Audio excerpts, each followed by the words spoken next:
sweating. Neil Jason Shipperley. Got middle names. You've gone middle. Not done that before. Nah. Special treatment. I wish it was the other way around, really. Neil's not the greatest name, is it? So Jason Neil would always been better. There you go. Our first trip to London for one of these podcasts, by the way. Smoke. We've only been gone 3 hours and he's homesick already. Yeah, mate, I'm like that. Mate, I've just been for street food. I've just had street food for the first time in my life. Didn't know what the fuck I was ordering. I've ordered 2 meals. As Chris Morgan said, you've got real life window washers down here. You'll see him everywhere. That was a few years ago now. He got ever so excited, bless him. Thanks for coming on, by the way. Cheers, mate. Yeah, looking forward to it, lads. Yeah, just a few people Cop were car. See what I mean? Know where we are. See what I mean? You can tell me You don't get any Barnsley, do you? No police cars in Barnsley. There's some. A lot of people were excited on Twitter, weren't they? We have been very Good response. northern-based so far. So there was a few comments about that. If you get a bit homesick, I can always go back to my northern little episodes. So. Yeah, you enjoyed it up there, didn't you? I did. I think I'm a closet northerner. Your dad played for Charlton, didn't he? So were you a Charlton fan? No, my dad was Charlton, was it Gillingham, Reading? But no, not really. Our family were brought up in Fulham. So really, we were supposed to be Fulham fans. That's where the family sort of come from. But when my dad retired, and when I was a kid and stuff, he didn't really talk about football a lot, to be honest. Yeah. So there was no you got to support this, you got to support that. We sort of chose our own little route, and I ended up being a Spurs fan. Yeah. As a kid, yeah. Were you old enough to the age different? Were you old enough to go and watch your dad? Not really, no. I mean, I kept his scrapbooks, so I got loads of memorabilia off him. But no, I remember my mum sort of nudging us, going, "Oh, Dad's going up for a corner," things like that, because he was a centre half. So, but actually, trying to remember stuff. No, and it's a shame. Back in them days, you didn't really have a lot of the TV coverage. Like every now and then, you get little snippets of him playing, but really, that's something I might have to do one day. But I think it costs an arm and a leg to try and get some proper copies. But no, so no, I can't remember him playing. Chelsea from school. Yeah, that was Chelsea from 15. See, my dad run my kids team, if you want to call it. I was under 12s, under 13s, and then his plan for me was to go all the way through the whole lot, under 15s, to get to 18, and then become a pro. So at 15, he ran a men's side. So I was playing men's football at 15, which is not for everyone. But I think I was a bit bigger built than maybe some other kids, and it was a real, I turned into a man probably in 6 months, looking after yourself. So did your old man, I don't know if he had told you, but did he realise that you were going to be good enough? Oh yeah. I mean, when at 13, 14, 15, I had all the pick of probably all the clubs, to be honest. They all wanted us, but because my dad was an ex-pro, I trusted him. I didn't know any better anyway, but he knew what he was doing. So when I started playing for the men's team, his aim was to get me to 18. He got the sack, and he knew he was going to get the sack. And we played Chelsea in some, a Middlesex County Cup or whatever. And he knew Frank Sibley from obviously when they were a bit younger playing. And he just said, right, that's it. He said, off you go. He said, Chelsea can have you. He spoke to Frank Sibley. He went, I'm done now. So we didn't quite make it 18, but looking back, I think it was a good way. I mean, we could talk all day. I mean, I'm not going to talk about personally what I've seen over the last year of kids football. We can go into that later if you want, but for me at 15 playing men's football for a year and then going into Chelsea schoolboys, set you up. I was I was a man against boy. Did he do that so you enjoyed it and keep developing it at your pace? Because now we are going to speak about kids getting into these academies at 6-7 year old. So was that your dad's thinking, that just play it and enjoy it till you're 18 and then go into... Yeah, I think he was trying to say, whatever you can learn off anyone else, I'll teach you it. Yeah. Right. Back in them days, certainly. There was none of this. No one got coaching badges. It was all, I don't think he trusted anyone to take care of us learning-wise in the game, which makes sense. And if we want to briefly talk about it, I just, because I'm taking over an under-16 side next season, because my boy's going to be under-16s, I went and watched Crystal Palace Chelsea under-16s. under 15s a few months ago in a final, and I don't know if you're aware, they don't play any competitive football in the academies. They just play friendlies against other academies, and they play cup games. So they don't play competitive. The only thing is a cup game.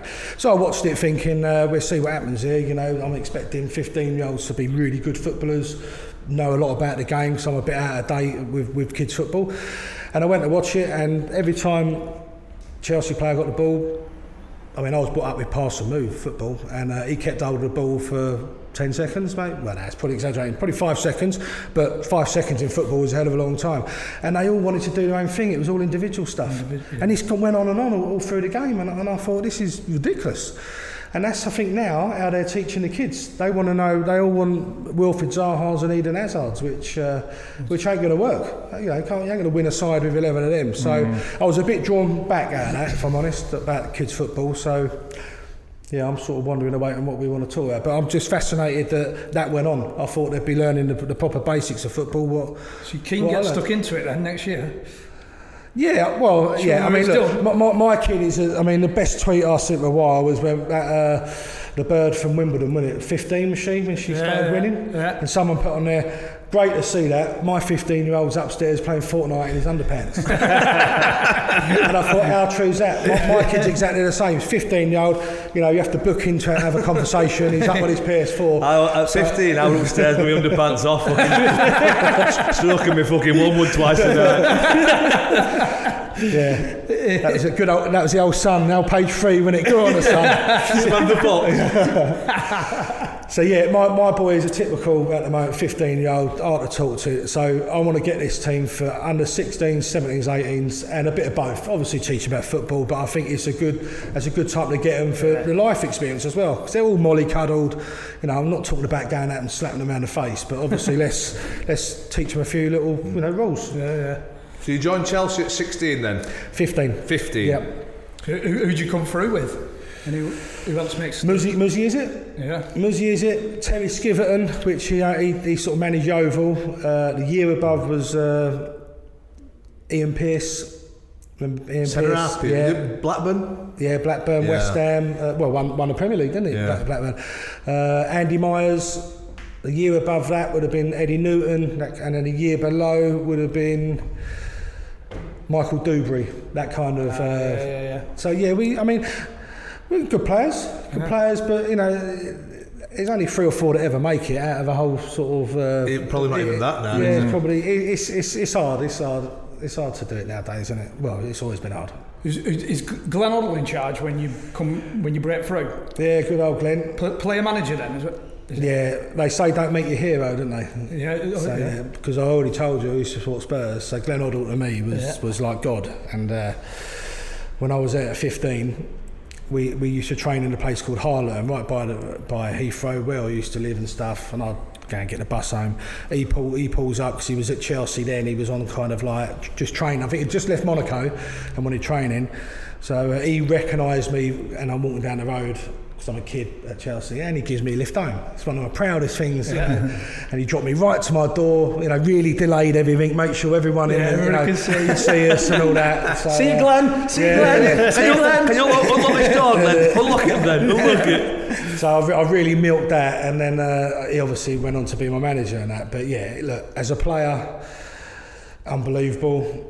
I actually like him as a pundit as well. I like listening to him when he did punditry, but as a manager, not for me. No, I didn't have the greatest of. I didn't know any better. To be honest, I'm a young lad. I thought all managers are like that, but you know, certain stuff with him, he used to drop players. John will tell you this from when he played. I mean, the one thing you respect of a manager is having the balls to sit you down and say, look, you know, you're not playing today because you even if Neil Warnock used to actually say, yeah, you're not playing today, you're not going to be good enough. You know, they tell you straight. Yeah, now you can take that 2 ways. You can go home and have the ump, or you know, knuckle down, or you can go, you know, it's the honest way. Anyway, going back, so Glenn Waddle, I don't know any different, but remember we've got people like Dennis Wise playing, Vinnie Jones used to play, you know, big characters in there, and he used to put the team up at 1:30 on a board. He used to write the team, and you used to walk in, and that was how you knew if you was playing or not. And again, I didn't know any better. Not worse, man. There's nothing worse. Is there? And there was and so things like that for me always. I mean, now I can talk about experience. All the managers I played for, and for me, he weren't a great, one of the worst man management. Yeah. Why do you think that was? Confrontation. He fucking managed our country. That cunt. Did he just not like confrontation? Or is that just probably. his? I don't know. You can't work him out. I mean, he was born again Christian there, wasn't he? I mean, I was at Watford on loan, so I'd been at Chelsea, and none of this flying to airports and getting. Well, they get the train nowadays, don't they? But we used to get the coach, go to Manchester or something like that, and we put the. We're not even DVDs in VHS, and I used to have like Scum. ID, them kind of films. I used to have all them. Yeah, real proper films. And we put it on, and Peter Shreves, who was his assistant, you could hear him going, Glenn, is this all right for you, Glenn? Or too much swearing, Glenn? We get rid of that one. Yeah. All that was going on. So he found God. But then he wanted to watch fucking Bambi. So had he found God at that time? Oh yeah, he's probably found it by then. Yeah. Is he still for him now? Is he still that way now? Is that Eileen? We're Eileen about then? I think only the ones at England got to experience Island Drury. Yeah, but no, I was at Watford on loan, coming from Chelsea, and the VHSs they were playing was hardcore porn on the way to the game. So I actually thought on the way to the game, on the way to the game, or just on the Friday. Well, on the way to the game, it was everybody's they thought they were all injured. They're all waddling off trains, man. But no, they were all like, and I thought to myself, oh my God, what's going on here? And so it's a bit of a culture shock going back to Chelsea and sort of having to. As John said, maybe, but not probably Bambi, probably Sound of Music or something. But no, it was a real. For an 18-year-old, it was a real eye opener of how two different clubs can manage. Did the hardcore porn get you sorted out for the game then, while you're fucking up and ready to go for it? Well, I don't know actually. I'll have to look back on our results actually, see how we got on. I was only there for 6 weeks, I think it was, or 6 games. Yeah. So. Did he get Gavin Peacock's here then? Because he's a pastor now, isn't he? A preacher. Is he? Yeah. Did Glenn turn him? Yeah. They were good mates. They got on well. Yeah. He never went out for a drink or nothing, Gavin. So I'm not surprised. I'm not surprised in that one. But presents songs of praise every now and again. He's full on. I wonder what it was like before that. Then did he used to go out all the time, or who's that? Hoddle.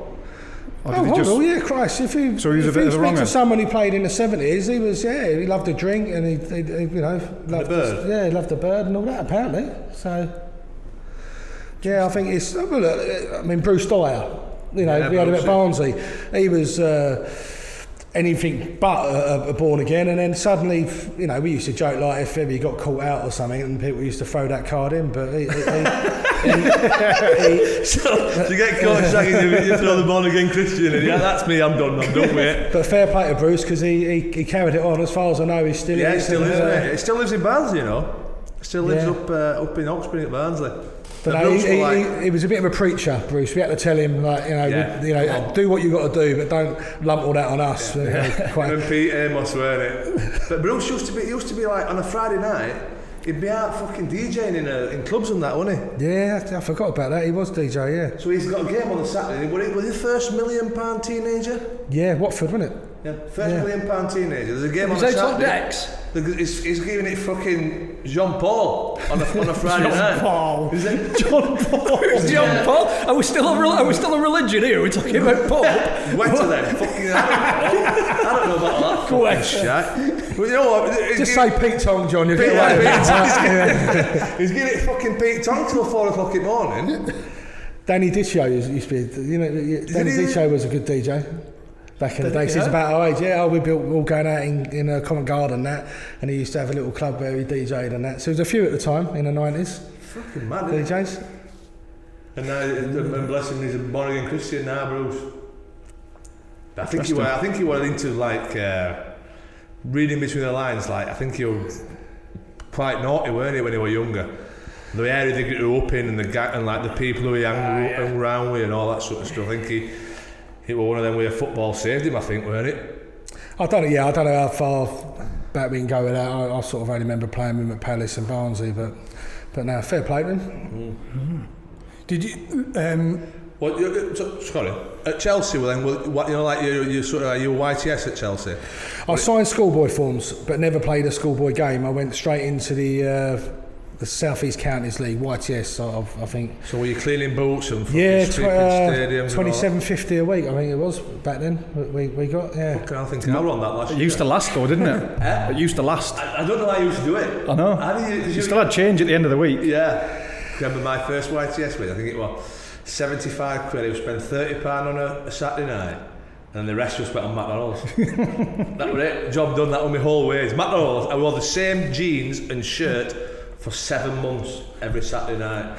So I didn't want to fucking forgo in McDonald's.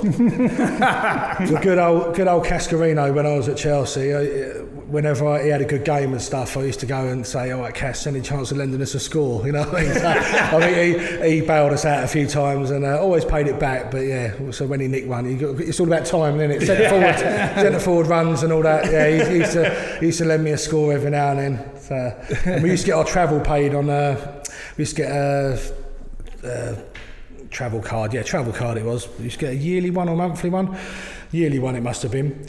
And back then you could muck about of it, start trying to do the dates and stuff. So I used to be a bit dodgy back then and change the dates and all that. Take the money for a new one, change the dates, and have another year out of it. We used to do that with some of the other boys at Chelsea, and he just got to front it up and give it. None of that scanning back then. He just sort of give him a little flash of the old thing and that, and then try and walk past, and then a few of us started getting caught. You know, so have another look at that, mate. What's it saying? Like, but yeah, it's all about ducking and diving back then. We were cleaning the changing rooms, doing all the wash, you know, all that kind of stuff we were doing back in there. So that would have been about 92, I think, 92. And we began to play Arsenal at their brand new training centre, training ground, and Spurs, and they didn't have to do that. So that was like the last little bit of like now they don't do nothing, do they? Even at the big clubs. So, but it was quite good. You had little rules. Couldn't go into the first team dressing room unless asked. You know, you ever had the front of going there without being asked, you got battered. So, you know. What, they'd just tear you to shreds verbally, or you'd get... Yeah, if it was your birthday, you made sure you didn't tell anyone, because some of the stuff that went on there was quite horrific. Go on. Well, they didn't actually do it, but the fact that they would threaten it, you just used to run. So Harleton used to be a massive field. You can see the aeroplanes and that coming over. And Muziezit, it sort of made me laugh. Muziezit has got this birthday day after me. So if you can get through your birthday without anyone knowing, it's like, get in there, because they can't do anything on the day. So it'd be another times it'd be like, it's Muzi's birthday day, it's Muzi's birthday day. And I used to get the broom handle, the broom handle, not the broom brush, obviously, so you can picture that, and put a load of deep heat around the top of it, and go, this is going up your arse and all that, you know, and that was enough. Muzzy, bless him, just ran to the corner of the training ground and sort of just hid over there for an hour or so. So it was, look, it's what it is. I mean, there's some stories going back over the years about like the bullying and stuff, which this was probably borderline. You know what I mean? It was all right, but I don't know. It weren't that bad. A few times. We were bullied or bullies. Well, they used to have the boot room, and the story was when I was a kid that they used to lock the door in there and turn the lights off and just whack a load of boots at you, you know, like just try and basically beat you up with boots and stuff. Yeah. And it's looking back, it's probably borderline. Yeah. But I did have someone phone me, actually, a reporter a few years ago about like the racist stuff and all this, and I've been leave me out of it.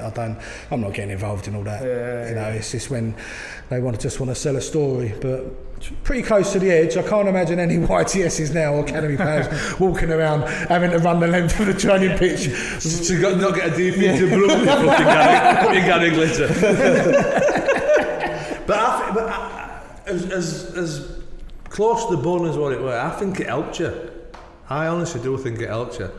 It toughens you up for when you get in the first team, when you've got fucking 25,000 people fucking battering you on a Saturday. Yeah, I'd agree with that. It's a little bit of it's what do you call it when you go in the army and that? It's the discipline. Sorry, it's a bit of the discipline. You know, if you done something wrong at a wide, I mean, Mick Harford, one of the hardest blokes in football, used to clean his boots, and I forgot his shin pads one game, come back, he strung me straight up with the neck. He went, "Don't ever do that again, son." You know what I mean? You didn't do it again? And I didn't do it again, no. So, it's but all, what they do now is they'd fucking go home and tell the mum and dad, "Oh, somebody's pinned me up today." Mum and dad have phoned up, fucking all hell let loose. Yeah, no, it's completely different now. There's it's sort of me telling. There's no point comparing them because it's just chalk and cheese now, isn't it? So you went Southampton. Was you just? Did you feel like you weren't going to get in the Chelsea team? Well, no, what it was after I'd gone to Watford, obviously experiencing all the porn, that was great. Yeah. I come back. And I thought, because they apparently they couldn't afford to buy me, Watford, but they would like to have bought me. So I went back to Chelsea thinking, well, okay, we'll see what happens. I'm thinking I still want to be at Chelsea. I'll have a go at battling to get back in. And Glenn Hoddle pulls me into back then they're porter cabins. I mean, it's not even luxurious. And they had a phone which you had to put money in to actually. That was a landline at the training ground. You had to put money in. It's unbelievable, actually. And anyway, the phone goes. He's a hell of a racket and stuff. But he pulls me in there. He said, "Oh, we've had a phone call off Southampton. We've accepted the bid." Have you got 10p? I'll ring them back. No, I gave them little BT cards, a green one. You have to make it quick. This 50 pence is going to run out. Pips are going, hurry up, make a decision. 4-year deal. I sort of left there. I phoned my dad, obviously, and I had an agent at the time, and I was a bit upset, if I'm honest. Yeah. I think you're a bit naive as a kid. I've dreamt that I was going to be the next Kerry Dixon, stay at Chelsea for years. You don't realise what football is, And then I thought, wow, I'm going to go. And because my dad said to me, he said, well, if they accepted the bid, son, they want you to go, or they don't want you there. And I think that's how my moral or thing in football has been. If someone accepted the bid, just say, well, okay, I'm on my way. Yeah. How old were you at this point? What would I have been? 21, I think. 18, what did I go? Yeah, about 21. So I'll go down to Southampton. Alan Ball's the manager. Alan Ball and Lloyd McMenemy. Yeah. But I think it was Lloyd McMenemy's house. My old man got on quite well with him because he had a load of vintage whiskies all sort of around, and so I think they were like testing them while the agent was in doing the deal. So I signed for them, and club record fee as well for Southampton. Yeah, how small does that feel at the moment? 1.25 or so. Probably don't get you a conference call. We didn't go for that for fucking the entire jubilation career, did we? But no, so Alan Ball, brilliant, and that really brought me on as a player. Yeah, because the difference is being a youth team player, getting in the first team, is you're still that youth team player. Yeah, but now you go to a team where I bought you. Yeah. You're the man, and you'll feel the pressure, especially for the record as the record signer as well. Yeah, the pressure. To be fair, I didn't score for a while, and I was getting some good fan mail actually back then. I don't know if I get fan mail anymore. Just get the old letters coming in, Just you always wanted to be like a nice bird or something. I really fancy you, but never did get one of them. But no, you used to get the fan mail, and a lovely man sort of sent me a letter saying, look, we can see your work rate, you see this, your goals will come and all that. And the manager was telling me that as well. But I was sort of feeling the love a little bit there. Did that help? Getting it them does, yeah. I mean, because now with social media, you only get negative, don't you? People don't. Very rarely you see a comment saying, "Keep your chin up there. You're doing well. You put it." You never see that. It's just any Blackburn. Any fan mail? Positive fan mail. Very little. Riley went at Blackburn for 2 years and didn't score one goal in 2 years. He's mentioned this on every episode. I guess everyone. It's only a matter of time. 2 years, not one fucking goal. They had 3 shots on target. My 10 games ain't looking too bad, is it? I see you feel $1 million now. Yeah. I think I went 10 games. I think it was 10 games or so, and then the relief of getting your first goal, and then I thought I sort of scored quite regularly there. I beat Letitia one year and got top goal scorer. Which strike partners. Yeah, strike partners, and Gordon Watson was playing, so I think he was always a luxury player, Letitia. Yeah. I mean, if you can remember back in like early 90s, I probably weighed a quite mere like 13, 14 stone. I could shift, I could run around a little bit then. So I was doing all his running while he was just getting the ball from 30 yards and plonking it up and volleying it in the top corner. How good was he then? Even in training and that? Yeah, he was decent. We should do extra training back at the ground, back at the Dell. Then they had this little room where it was like, reminded me of a little school hall kind of thing, and you'd whack the ball against the skirting board and it would come back at different heights and stuff, and we used to do that so much so you didn't know where the ball was going to come, and you improved your first touch, and then sort of it was like the old school, where they paint the goal on the walls. It was that. I mean, they must have been doing this in the 70s, you know what I mean? But it did help. But he was brilliant at that. I always tell the story at Marchwood, the training ground. We used to have the nets. If you imagine the nets, the squares, he used to, penalties were ridiculous. He used to get a penalty and go, I'm going to hit 4 down and 3 across the net, and he would hit it. I mean, he was that good. And we'd all probably be able to hit it if we had like 10 goes. But his power as well. Yeah. So the power was phenomenal. That's why he only missed 1 penalty, Mr. Norm, wasn't it? Norm's, because really we just walked away. It was ridiculous. He could put it where he wanted with power, which is a difference with the power. You mentioned Gordon Watson. What were he like? Yeah, I think we kept William Hill in business for a few years. How were you at Hartlepool when you were like sort of right at the end of his career for a month or whatever, and just 3 phones fucking constantly getting tips left, right, and dogs, fucking horses, pigeons, the lot. Were a bit of a character? Oh yeah, we got on well. I mean, we roomed together, and the betting sort of went from probably 2 out of 10 to 10 out of 10. You know, it really we were betting big then. Talking of betting, what was the crack with Letitia, the throw in that time? Oh, that came out years ago. That was ridiculous. I was actually in on it, which no one really knows. So we had to get a throw within. It can't have been a minute. I don't know what it was. You know, it was when the spread betting was really into its own. Let's just say 30 seconds, for instance, right? So I don't know if it works. The more right you are, the more you win. So if we would have got a throw in 30 seconds, probably even money, I don't know, back then. If we would have got a throw in at the first second, probably would have got 30 times your stake. You understand? Like spread betting. I weren't even that great at, still don't really, I think that's the basis of it. So the kick-off went back to the CCA, and I was standing out on the left, playing like a left winger, if you want to call it, for the kick-off. Yeah. And then he would hit me, but he's supposed to put it over my head. So that was the thing. So he hits it and he goes straight in my chest. So I'm in a little bit of a dilemma here. What do I actually do? I thought he could put it wherever he wanted with exactly. Yeah. He needed some more squares on it. Well, he's only good from sort of 12 yards, isn't he? Yeah. So no, and I've had to control it, and I think we just about got our money back. Did you just kick it in the stand after that chest volley? I should have. No, I don't know. I know that I just couldn't do it. You just couldn't let it go? No, he comes straight at me.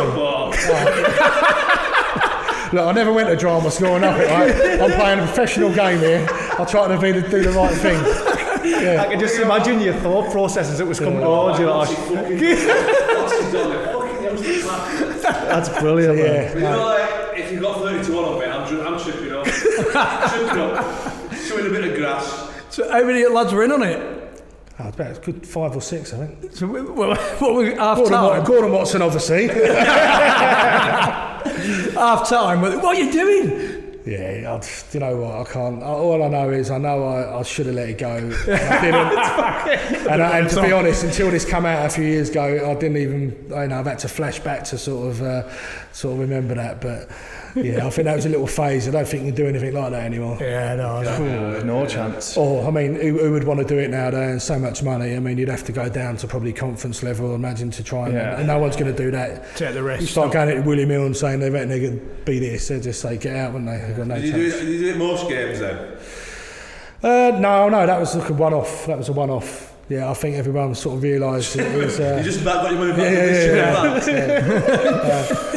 Now, me and Flash, as Gordon Watson was like, me and Flash just concentrating on doing our bollocks on the horses. I'll tell you who you played with. We've had Bruce Grobbelaar. He came to. Oh well, yeah, great character he was. Yeah, brilliant. Yeah, he's because when I signed, he didn't have to explain himself. This is Alan Ball, but it's right at the time where it come out about him doing the match fixing and apparently in News of the World there, he was supposed to be shagging some bird and stuff like that. And I'll never forget Alan Ball. Bruce were. Yeah, and I'll never forget Alan Ball going. He's sort of done the deal when he went, regards of Bruce, he said, I've had a word, he said, he's assured me he has not done this match fixing, he's not done it, but he did shag a bird. So I thought, well, 1 out of 2, like, we'll take that, that's probably about right. Yeah, he'll do for us. Suppose he's not throwing him in. I've got him looking, sagging away once. But I used to sit next to him on in the training ground, and he used to crack me up. I mean, I'm not going to try and do the accent, but we'd be travelling down from London, M3 back in them days, get down to Southampton under an hour, and I'd be dying for a turnout, and I used to wait until I got into the training ground and go and have a dump, and then come back to Bruce, and Bruce would go like, what's wrong with you? Every time you come here, you have to shit like in the training. Just make me laugh, he's disgusted, you know what I mean? I mean, Bruce, I've just been in the car, like, we didn't stop at the services, mate. It's nothing personal. And every time we're having a shit,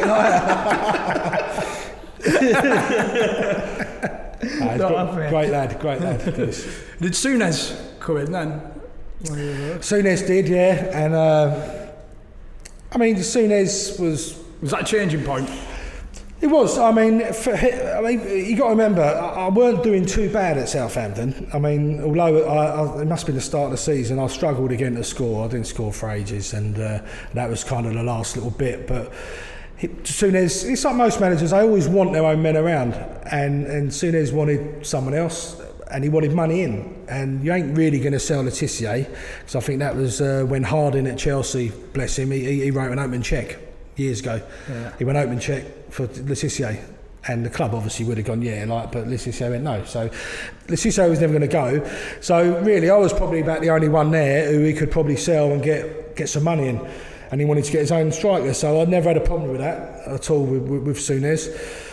Just happens that Harry Bassett signed me, and I went to Palace. Although I dropped the division, we quickly got back up. But I had no real desire to leave Southampton, but that was the start of my little journey of every 2 years I moved on, and it was wherever Harry was.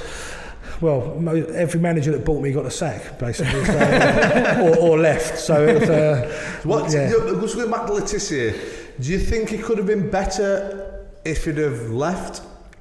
Do you think he was just in a comfort zone where I am the kingpin? Yeah, it's that saying, was it big fish in a small pond, isn't it? And that's so true with him. He was Mr. Southampton. In my opinion, he should have played. He should have played for a top club. Yeah. Do you think that it's right to change him though? If he went to say Man U, for example, do you think Fergie might have tried to change the way he was in terms of the way he lived or the way he played? So we've thought getting to work harder. Yeah, possibly. But you've only got to see the goals. I mean, he's just natural talent, isn't it? You can't teach someone to go and flick the ball up, put it over someone's head and then volley it in for 30 yards. I mean, he was unreal. So I think most teams would allow for a luxury player. But that's what he was. He was a luxury player. They did it with Cantona, didn't he? He let him do what he wanted. So, it's all ifs and buts now, isn't it? I mean, there must be times where he sits down and only he knows what he feels about it. But to be at the real top, he should have won things, shouldn't he? Yeah, to be that good and not. Yeah, I think. Even when you watch his fucking 100 Premier League 100 club. I remember one season he must have scored 10 worldies. Yeah, it was ridiculous.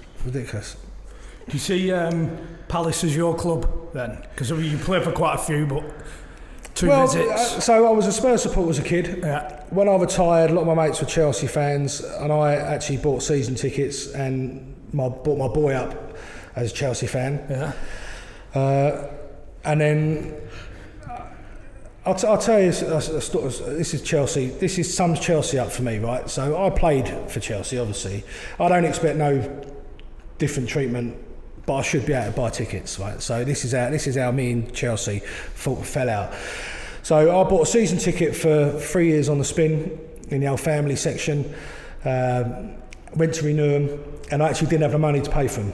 So I said, I'll have the money in about 4 or 5 weeks, got some money coming in, but I'll pay for it then. And the response I got was, who do you think you are?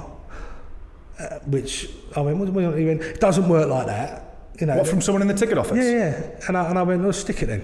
So I didn't buy another season ticket, but it's hard to tell you what my boy been then. If he's 15 now, he probably would have been about 9. You know, can't go to a 9-year-old, oh, we're not going to go to Chelsea anymore. So this is what Chelsea do. You can buy, as an ex-player, 6 weeks before the game, you can buy 2 tickets.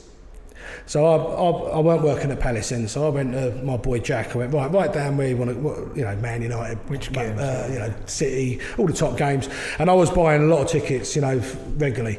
So then we get to an FA Cup semi-final, and so I'll phone up, and they go, you're allowed 1 ticket.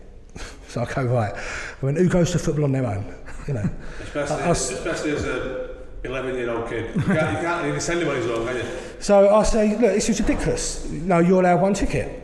I went, right. I said, okay. I said, my mate Mark Nichols, who lives down the road, he's an ex-Chelsea player. I'll have his. I'll buy his one. No, it don't work like that. You couldn't be more unhelpful, right? So I went, right. I can't speak to someone a bit higher up. Went a bit higher up. I went, right. I said, what's happening here? This is ridiculous.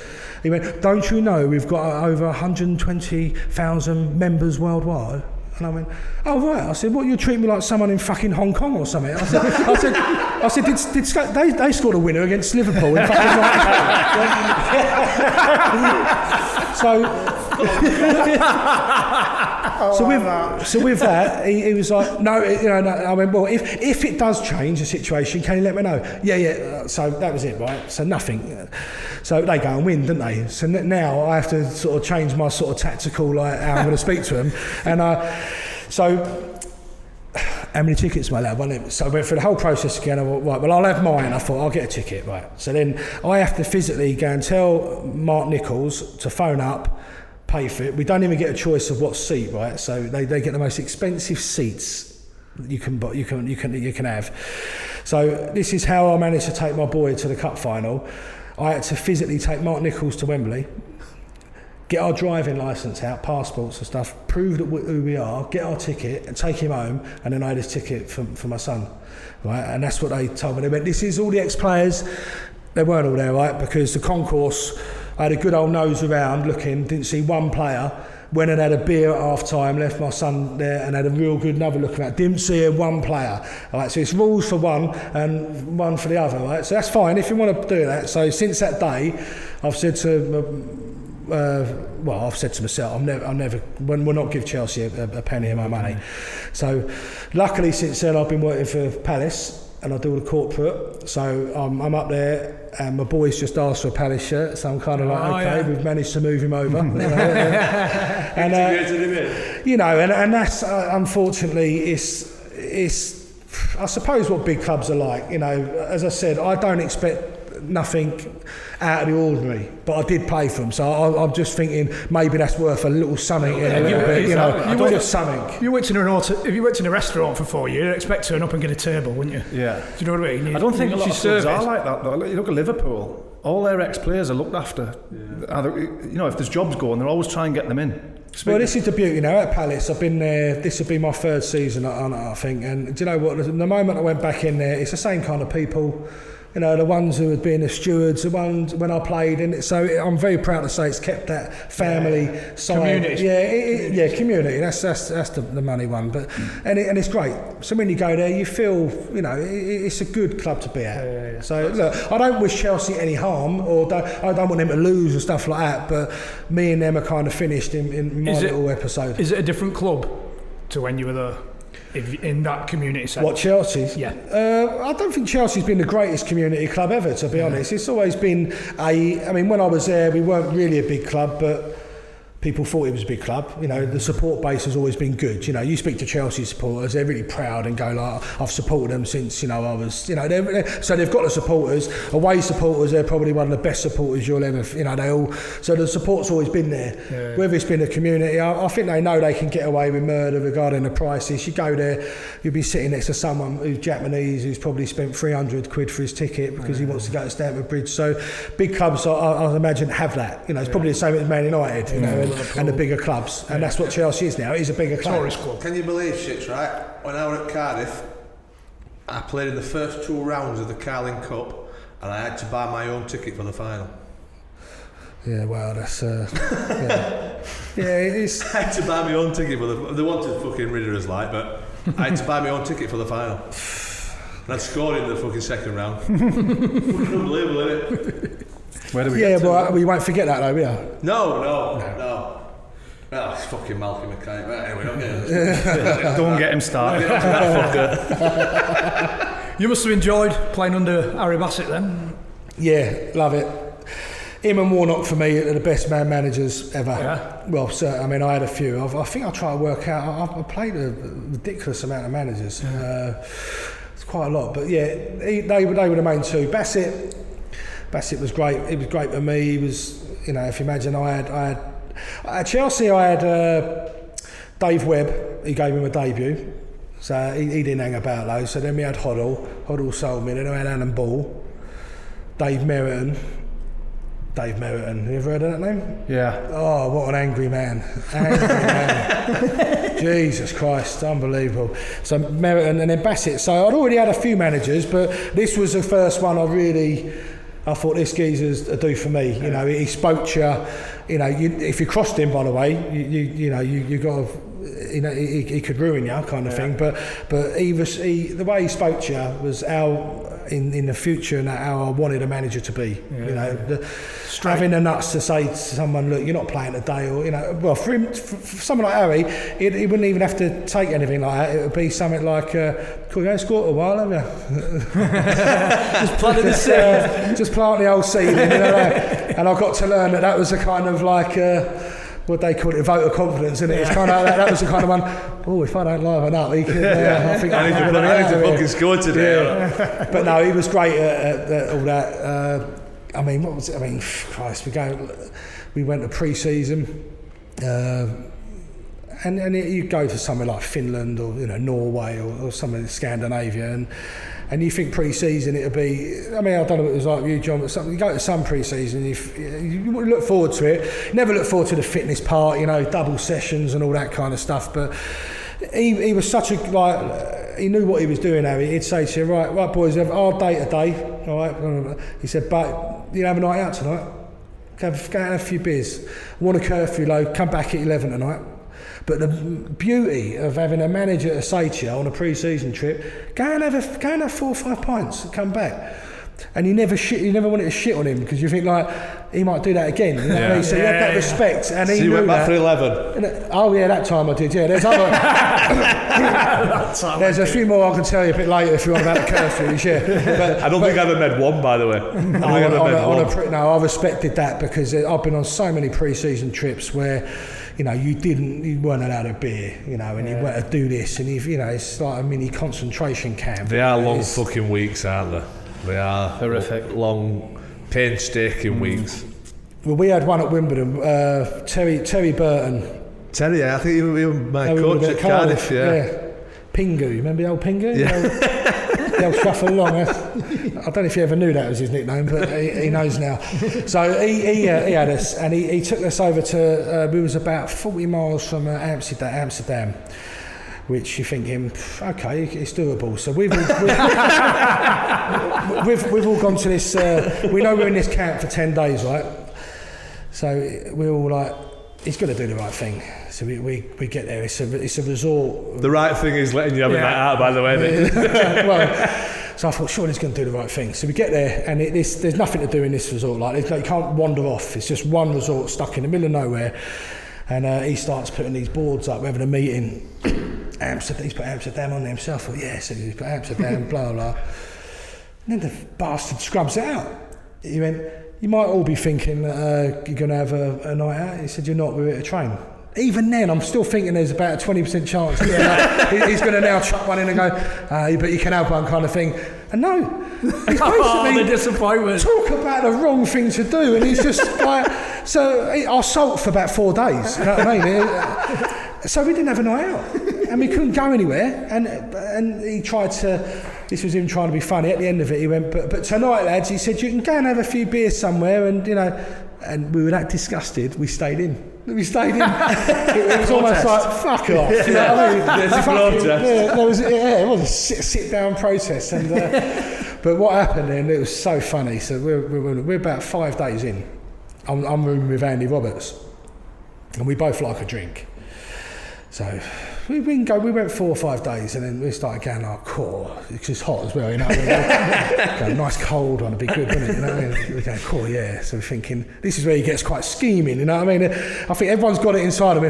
I'm sitting there, what can we do then, right? So, fucking genius, actually. So, you know your wash bags? We empty our wash bag, and we put on our towels, robes and stuff, right? And we know there's a spa. To get to the spa, you go past the bar, right? So we had watch-outs of where the staff was and where they were, right? like all the good lookouts, isn't it? So just did a tell. I went to Robbo, you go and check if, we'll see T-Bone, where's he? Right, and we went, let's go for it, right? So I went first, went past the room, one member of staff there. Oh, going for swim ships? Yeah. And there, fucking got past that one. Got to the bar. I went, right, fill that up with bottles of beer, please. So 1, 2, 3, 4 max, probably. Wash bags ain't. I'm not talking about holdall. You know what I mean? I'm talking about, you can't take a holdall down to the street. You could actually, but we didn't. We thought that would be cunning enough as it was. So anyway, I've done it, I've got 4 bottles of beer, cold ones. Got back to the room. And we sat there, we were like kings. We were like, oh, this is superb. So the next day, we're training, and who was it? Paul Robinson, he used to be ex-Newcastle and stuff, down Holloway. There's a few that like to drink and stuff, so we're warming up. I'm going, cool, that cold one was nice last night, Robbo, wasn't it? And fuck off, all the fucking nosing about, weren't they? And I went, yeah, cold one, nice cold beer. So we were telling the story. All you see for the next fucking 4 days is people in their robes carrying their fucking wash bags. It's fucking brilliant, absolutely brilliant. Like British Olympic swimming team. They're all down in pool. All I can imagine, the staff must be going, they're fucking loving this, you know. They're doing a lot of swimming, these boys. They're going in the sauna and all that. Yeah. It's like, it's the worst thing you can do, though, isn't it? Even if you get one at the end, and you know you've got one at the end. That's a given normally, isn't it? Yeah. A night out at the end. Just that something to look forward to, innit? Yeah, I mean that's why he never really made it as a manager. Yeah. Is he still involved? I'm not sure. The last I did hear was at Cardiff, but right. I don't know if he's been anywhere from Cardiff. He never cut your socks up, did he, Bassett? No, I was quite lucky with that, and I was very lucky with the Wimbledon situation because I just signed after the crazy gang was just sort of going out. So some of the stories John Hartson had his clothes lit, didn't he? Hanging out the dressing room. Yeah, is that on mid Sky Sports? I think. Yeah, there's loads of things going on, but I just missed that. So I got away with all that. I just signed and nothing happened. So who told that one about Bassett? There was a phantom secret snip. In the change room. Every day people's socks were getting cut. At Barnsley, I think he was cutting stuff up. It turned out to be him. Yeah, I think Barnard used to slot your pockets of your jeans. He used to think every day, just take one like little sewing bit, like nip it off. Within a week, your hands come. Fucking hilarious. Not impressed. Not impressed. No. So I just put a load of Vaseline on his fucking windshield. Really, just sort of around. So Basset's Coppell comes in and it takes off under Coppell, isn't it? Promotion, Premier League. Yeah, we got promoted. That was the old Hopkin. He bent one in. That was against Sheffield United. That was a hot day, ridiculous heat. But yeah. Hotter than today. No, not as hot as day. we do need to explain why we're sweating. 40 degrees out there. Keep warm, it's fucking 70 degrees in London. Yeah. Just had some spicy fucking street food. Athletes. No, so we get promoted. Coppell does a good job. I think Harry had done most of the job, but we went to Forest. But Coppell then led us into the Premier League. Coppell was different. Coppell was more of a tactician. We'd all sit in this room on a Friday and we'd go through like the videos of saying this is what they do, and it used to be very tactical. Not liking it. Pardon? Not liking it personally. Yeah, no, I love it. It's all different, isn't it? It's fine. I had no problems with Coppell couple at all. I didn't really start the season, but again, that was, I think, because the escapades of pre-season. Me and Andy Roberts was captain, you see, he got away with it, so he played, I didn't play. So talk about curfews, we broke every curfew for every single... Put it this way, right, so we go to Finland, it's always Scandinavia, it's Finland or something, and so we want this coach. You go for miles, you're looking at all these towns you don't understand, you can't pronounce them, it's all that, and then we end up in this town, don't know where it is. But we pull outside the hotel, which is... next nightclub in the hotel and strip bar next to it. So this is pre-season. Terrible You'd have thought it'd be planning, Steve. Yeah, terrible planning. He got what he deserved. You know what I mean? And, so we all went, yeah. We were on the coach like a stag do. You know what I mean? And of course we brought no clobber to go out with, so we're all in our Crystal Palace tracksuits. And I'll never forget, we was out every night, and we were bumping into people going, "Oh, you want a stag do?" And that, because we were just drinking and stuff. And go, no, we actually, we play for. Oh, good one. Yeah. Well done, lads. You just couldn't. Got lads matching tracksuits for the stag do. They're stag doing from lads. Stag doing from London. Yeah, they've all got Palace gear on. So you couldn't make it up, and then so me and Andy Roberts broke the curfew again, and we go into the hotel. Now we've got the taste for it. We want to go to the nightclub. So we go to the nightclub, and the geezer goes, "No, we're not coming in with them, mate." He didn't say that, by the way. He's probably like the Norwegian, but he said, "Got trainers on, you can't come in." So we just flicked our trainers off, flicked them to the side, and went in the nightclub with our socks and dancing away. And big Vic Bettinelli, who was on the coaching staff then, he came over and he went, "The staff are over there," and the manager says, "You need to go back to your room." Just you two? Just us two. And I went, "Oh, fuck him." Socks off as well. Come on, let's go wild. Great dancing, by the way. So carried on, and I didn't start the game. I didn't start any games for quite a while. I was the one that got the punishment for that, even though it was Andy Roberts' his idea. He led you astray. Did he get your trainers back? We left. No one's going to touch them, are they? Had them. Yeah. So three different bits of pre-season, really. So we was out of order. You shouldn't be doing that, but try and tell grown men what to do, and you're parking upside strip places and nightclubs. That's got what you deserved. But which other strikers were there? Strikers, Bruce would have been there. Bruce Dyer, Paul Warhurst. Yeah, remember him? That's a Blackburn lad, wasn't Blackburn, Sheffield Wednesday. Centre half converted to centre forward, wasn't he? Yeah. That would have been. We did have Padovano as well, but I think he come later on the scene. Brolin later on as well. Oh, Brolin, he was sort of more of a midfielder, wasn't he? Yeah. But what were he like? Because I can't really remember much about him, to be honest. I know when Coppell left, we had Lombardo, who, by the way, is probably second behind Letizia. What a player he was. Yeah, and the fact that we got him as well is incredible. But Padovano.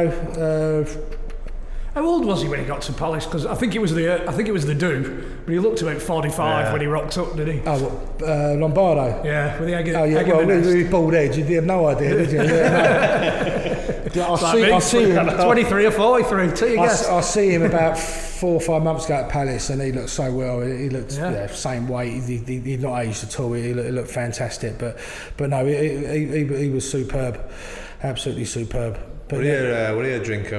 No. I mean, he was proper. Were he a smoker? There's a lot of the foreign ones came over and smoked, didn't they? Yeah, smoker. He tried to join in with lads. He wanted to cut, but he was never going to come out and have a beer. So he used to take us up to a restaurant in Chelsea and stuff quite a bit. He'd take us up there. He wanted to be a part of lads as much as he could, but he'd come from such a different culture. Yeah. I mean, when he signed, because the rumour was going around, we were going to get him, and we was all going, "Oh, no way." You know what I mean? But I believe it when he comes in the dressing room, and he comes in the dressing room. It's unbelievable. But one of the first games was Crawley away. Pre-season. Oh, fucking hell. So that's one for him. But we would have met 7:40, 7:30 kick-off. We would have met about 6 o'clock, maybe 6:30 back in them days. but it was up for us to get something to eat and all that. There was none of this looking after, just get to the ground. So the meeting point was the services at Crawley, which had a McDonald's, right? And all the lads have a McDonald's. They're all eating McDonald's at 6 o'clock, right? And so Lombardo walks in, and I could just see the expression on his face, thinking like, "What's going on? what have I done here?" They're all eating McDonald's. This fucking English. This fucking English idiots. I'm sure he must go back and say so many stories about what we got up to, because he must have been thinking. At Christmas at Palace, we got given a turkey. That was it for Christmas, which I thought was great. You know what I mean? So you buy one, wouldn't it? So you get a massive turkey, come in and all that, and his face, Lombardo, and he went, "What's this? You know, this is what we get. We get a nice turkey, go and cook it, give it to your family, and all that." He was like, "Oh, Juventus, we get a Rolex and all that." We're at Palace now, we get a turkey. Get your bird and fuck on board. You can't fucking eat a Rolex, can you, pal? What was Sasa Serchik? What were he like? Yeah, he was great. He was working with me last season up at Palace, actually. Yeah, doing the corporate side. He's now managing out in Serbia, I believe. He took over Serbian, isn't he? Yeah, Serbia. So he took over there. No, he was great because he was a bit of a nutter, really. He was eccentric. You know, you didn't know what you expect of him. And 1 minute he'd go and take on 4 or 5 players and score a goal. You know, he was very aloof. Bit of a loose cannon off the field, though, eh? Yeah, not at Palace he weren't. He weren't, no. There's like videos on YouTube of him dancing on top of cars in the middle of Serbia with no shirt on, and he's got all his car doors open with techno blasting out, and he's on top of it, giving it. What was this? Sasa, he won Serbian Big Brother as well. Well, I googled him when he started working with us, because I was saying what you're getting up to and that. Yeah. And he weren't drinking, weren't this. I thought, something's gone on here. Yeah. That's not the Sassanado. And he got chucked out he might have won the Celebrity Big Brother, but he was in another thing and got chucked out for being drunk with his missus, having a row and stuff like that. And I thought, oh, that sounds a bit more like that. So no, he said he's not drunk for years. He's not drunk for years. Right. I'm sure he did porn as well at one point. Did what? There was rumours he'd done he weren't on fucking coach at Watford, was he? He'd not got a video at Watford. Yeah, no, I'll have to. Well, I don't know if I'll see him again. I'll ask him about that one. I don't know about that. Is that a good source? Is it a good watch? Is it a good watch? Does that remote over here? Is it a good watch? Never mind a good source. So what? Am I right? Petrescu, did he go to Palace? Nah. The right back? Nah. Chelsea. No, it was Chelsea. That's yeah. Sheffield Wednesday fella, innit? Yeah. About Popovic was there, yeah. The centre half. Centre half, yeah. He's managing out in Australia now. I'm just trying to think of the Romanian team where the blonde hair. A few of them came over, and I can remember one being at Palace. Yeah. If I might be wrong, because fucking. He's Croatian, Pop. Knowledge on knowledge on football. Let's take it close. Should we have a drinks break? Yeah. I'll laugh, Jesus Christ. So, how come you left Palace then? Well, Palace was. I had an agent for most of my career. Back end of it, I didn't. So at that time, I did, and I remember saying to my agent, you know, am I going to get a new deal? I'll sign for another 3-4 years. I was very happy at Palace. I didn't want to leave Palace at all. So, to my surprise, Harry had come back in for Forest, and unbelievably, it just for trying to get a deal, I ended up going. But I found out that Venables. Well, again, I found out whether it's 100% true. Because he's come in at Palace. Yeah, so Venables had come in, and I was looking forward to working with him. Obviously, I think it just the Euro '96 was still quite fresh. Yeah. You know, respected man, and even the first sessions I did have with him, I did train a little bit with him. It was mind blowing stuff. You know, he'd tell us to do some stuff. It weren't until you got home later that night, and you just kind of go, why did he get me to do that? You know, he was a whole different ball game of a manager come coach. He was different class for the first bit. I had him, so I wanted to get a new deal, and they'd accepted a bid off for Forest. It was just strange. I did not want to go, but again, you get that thing. They've accepted a bid. I went up to speak to Harry.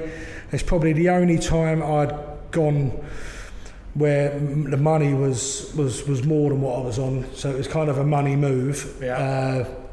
So the money were better at Forest than what it were at Palace? Yeah. I can't actually remember exactly how much, but I know it was it worked well money-wise, and which I'd always tell people. I mean, it turned out to be a horrendous move for me, you know. Yeah. But I found out that Venables had a kitty of money, which if he didn't use it, he got a percentage of that, and hence if he sold someone, he got a percentage of that. So added to the kitty, like. Yeah, so again, I think it was a bit of, because I was an asset doing okay at Palace at the time. Yeah. As I say, it was like a bit of a cash-in thing, but it's wrong, that really, isn't it? That's a deal wrong between him and the chairman. Especially when you're thinking this is the guy who's just been the England manager. Yeah. You know what I mean? So I wonder if he's getting it in his contract or something then, because surely they wouldn't have said that Dave Bassett wouldn't have been in the same. He wouldn't have been in the same boat. Oh no! I mean, we had a chairman called Goldberg who took over, and I don't think he had a clue about business and football, or he probably had a clue about business, but football side. I mean, allegedly, Venables got paid £250,000 to have a meeting with Goldberg. A meeting.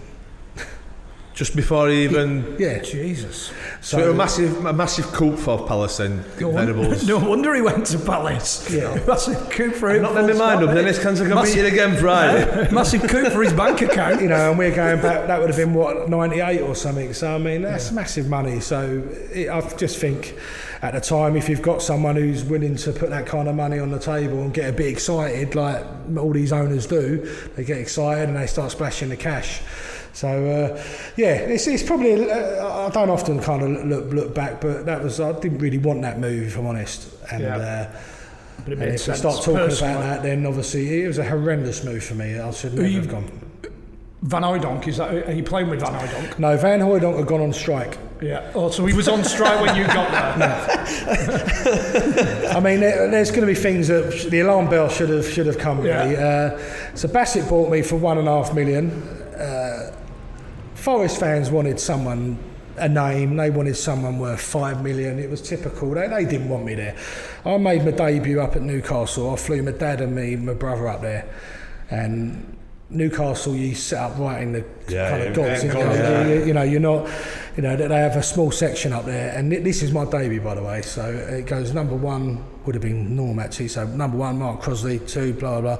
Number 9, Neil Shipperley. Boo! I got booed. I'd not even kicked the ball, right? That didn't even happen to me. That. And it did after your first game. Second game, maybe. So I thought, wow, this is going to be quite hard, and especially with your dad in crowd as well, isn't you? Dad. Well, yeah. My dad, I had to ban him from Forest because he would have just started laying people out. Like, my family were banned. Myself banned my family from coming to Nottingham Forest. The stick I was getting. So it was. Yeah. It just look. The best thing about Nottingham is a road out of it. Right? That's not the views of the Cosh podcast team. I think we've just got our title. And they got a dog track and 4 birds to 1 bloke. That's all right. But no, look, I have met some Nottingham Forest fans over the years, and they're fine. But for me, it was just a horrendous move. They didn't like me. I didn't like them, and we move on, kind of thing. But so how long were you? How long before? From that booing the first game of the season, how long into the season do you think, fuck me, this is just, I'm off. This is going to be unbelievable. This is going to be too much. It's not. It was pretty much straight away. It really was. Within sort of weeks, just thought, I was getting stopped on the high street off like 8-year-old kids going, "My dad says you're shit," and things like that. It was, and I weren't really that old then either. So for me, it was the only time I had a really bad spell that way in football, and I needed to get out of there. I had like all these loyalty payments. Platt ended up coming in manager, and he didn't want me, and I thought great, and I ended up going to Barnsley, which we'll probably move on to. But for me, it just didn't work out. And if I would have stayed there any longer, it might have mentally done me. You know, I was lucky enough to sort of bounce back out of it, but. I mean, when you hear these footballers, I mean, it's like a bit of a graveyard for strikers. There weren't really a striker, I think, for a while who really shone for a few years. You know, I just think. Sorry, Ships. If you played in Newcastle and scored in your first game, do you think it would have been different, or do you think they just had it in for you? Or yeah, maybe. I mean, to be honest, I probably weren't playing that great. Because of that reason, did it play on your mind the fact that they were from the off? Yeah, I mean, look, it's the first time in my football career I was getting booed, like properly getting booed and not liked. So, you know, and people might not like you, but you don't normally get it as strong as that. I mean, getting booed on your debut and getting stopped in the street. You know, my mates come up for the Chelsea game, we're all in a nightclub, and you know, there's geezers wanting to come and have a go at us. You know, even with all my mates around me, like it was pretty fierce, but. But that's what happens in football, you know. And most players, I was lucky enough. I only had one club like that, so I'm grateful. Yeah. You know, I've been. Well, Brentford didn't really work out at the end either, but that was only a couple of months. But I couldn't wait to get out of Nottingham Forest. How did you react when you scored that one goal? Did you go for it with a celebration more as a? No, I done. Funny enough, my first and only goal was at Selhurst Park against Wimbledon, and. I think Zidane done it, and rightly so. It should get a little bit more publicity for me doing it. But I don't know who beat each other to do it. But I didn't celebrate. If you ever watch it, right. I just walked straight back to the halfway line. I don't celebrate the goal. My way of thinking is they don't deserve a celebration off me, you know, and that's how fierce it had got. I just didn't celebrate. So it wasn't for you then. Oh yeah, and I've done a better one when I went back to second spell at Palace. We went back to Forest. Yeah, Forest, sorry. So I spent a lot of time on the bench at Forest, and I don't know what they call that block of. There's a block where the naughty lot they call them. I don't know. They all behind their cage bit, and they're all like, I hate you, Shipperley. It's the hand. Yeah. That's it's a bit like Butler, them, isn't it? The old, on the buses. But no, so I was all through that summer, and I was sort of talking to my mates. I said, look, if I score against Forest, what should I do? You know what I mean? I want to try and wind them up. And we come out with the idea, if you research Sammy Nelson, who used to play at Arsenal years ago, he actually mooned at his fellow fans, his Arsenal, at the clock end, dropped his pants and mooned the supporters. So after about 6 of them, we thought that might be 6 pints, good idea. And then it's it's not really worth mooning them because I probably will get fined, banned and all that. So anyway, what I thought, right, they've been giving me so much stick, this C block or whatever block it is. And so I go back, I score, and I thought, what can I do? So, you know, when you laugh that much, your ribs are hurting. So I scored, and I just started pointing at them, holding my ribs, going, like as if I can't, just keep pointing at them. They were absolutely fuming. They were wanting to rip my head off and all that. And, I think I had to get a police escort to the actual bus because they was all outside wanting, rip my head off and all that. So, enjoyed every minute of it. Oh, I loved it. Yeah. So Barnsley then. Enjoy it. So when did you come to Barnsley then? At the end of that season or halfway through it? No, I started the season. So yeah, I must have. I managed to get through. I got through a season, and I was quite surprised myself. Got through a season at Forest. Then I got the phone call off Bassett. So Harry come up to Barnsley. Yeah, and I could not wait. Could it have been fucking anybody? It would have been any. Yeah, it could have been any team. But the fact that I'd worked with him, and I didn't realise how long the M1 was, I've got to admit. Because I was used to about 26, and I remember for the first time going up to Barnsley, I was thinking 26, 27, 28. Was it 35 and it was 37 so I was going, Jesus Christ, I was like 37. Am I in Scotland here or what? Come on, that's the furthest I'd ever been. And to be fair, I would have walked there. I would have walked there to get out of Nottingham Forest, and that really did save me. I'd loved my time at Barnsley. Yeah. Enjoy Yorkshire. Yeah. As we said earlier, this is no nonsense people. What I'm all about, no one pretends to be anything they're not, and working class men. Yeah. Couldn't bring yourself to move to Barnsley though, could you? No, we weren't fully going to go for the whole experience. You weren't fully affiliated to Barnsley, were you? It's still a little bit of city life. I'm trying to think who it was. Andy Gray, that's it. It was Andy Gray at Leeds and all that. He was at Nottingham Forest with us. And when I said I'm going to Barnsley, he went, you can't live in Barnsley. He went, you can't live in Barnsley. No. He went, you've got to live in Leeds. So I lived in Leeds. Yeah, just because I was a London lad and I was always commuting back and forwards. It ticked the boxes with the train. I can go to Leeds, Bradford Airport, go back home and stuff. So it was, it ticked the boxes for me. But that was where... So how old are you when Chips arrives? I would be 17. Yeah. Does that make you feel old? That's about right, isn't it? Yeah, 17. Defender. I was defender then, yeah. There was some match Ships had a fucking had at gaming training. I'd like to have seen a race, by the way. John, hold it a minute, wasn't it? That makes me not like you gonna think I'm pillicking, right? But I was actually quite sharp then. I swear to God, mate, honestly. What, on the field or upstairs? Both. I was quite sharp then. So yeah, that Ships got me out of the shit on my debut. Remember it's away at Sheffield United? Yeah. So I remember my debut at Sheffield United, full debut, and we went winning 1-0, and then just before half time I'm fucking looking up at the crowd thinking, fucking I'm gonna be in tonight in Barnsley. Oh, I'll be knocking them off with a fucking shit stick. Ball over my head, Carlos Saber in, fucking 1-1 just before half time, and then luckily Ships fucking scored one from 25 yard. Put it in the top bin. We go 25, it sounds... Yeah, I think it might be 35. Wait, not 35. So got me out of the shit. We can't talk about that generation at Barnsley without mentioning Eric Tinkler. He gets a mention every time. Stinks. Was it that bad? Oh, it was bad, yeah. And my nose ain't that great either. But I remember I used to, my nails must grow quite quick or something, and as a centre forward, you always kind of grabbing people and that, and he told me once, he sat me down quite seriously and he went, you've got to stop scratching me. I mean, what I didn't even realise I was doing it. Right? I mean, what are you on about it? He went, no, you're scratching me. And he was showing me, he went, my missus thinks things are going on. So I must have been holding him off and sort of actually scratching him.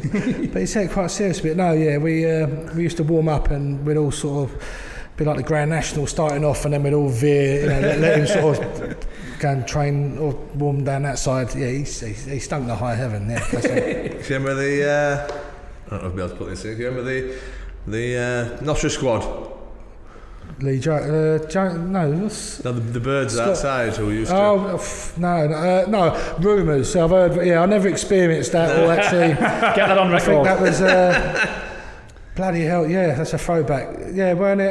I think that was just before me. Just before, you know. Yeah, I did hear the stories of that, yeah. Yeah, there were a select group of young ladies who used to, with this service of lads on the way home from training. Really? Yeah. Just gather groupies? Yeah, I think that's what they call them, aye. Yeah. But they're known as the Notchers. Yeah. I mean, I played at a few clubs. I've got to be honest, that is the only time that's ever been mentioned in any of my clubs. So this is quite unique. You have to remember that. Only in Barnsley. Only in Barnsley. Yeah. But no, that first season, if memory, I've not done any research, but that would be the playoff final season. Yeah.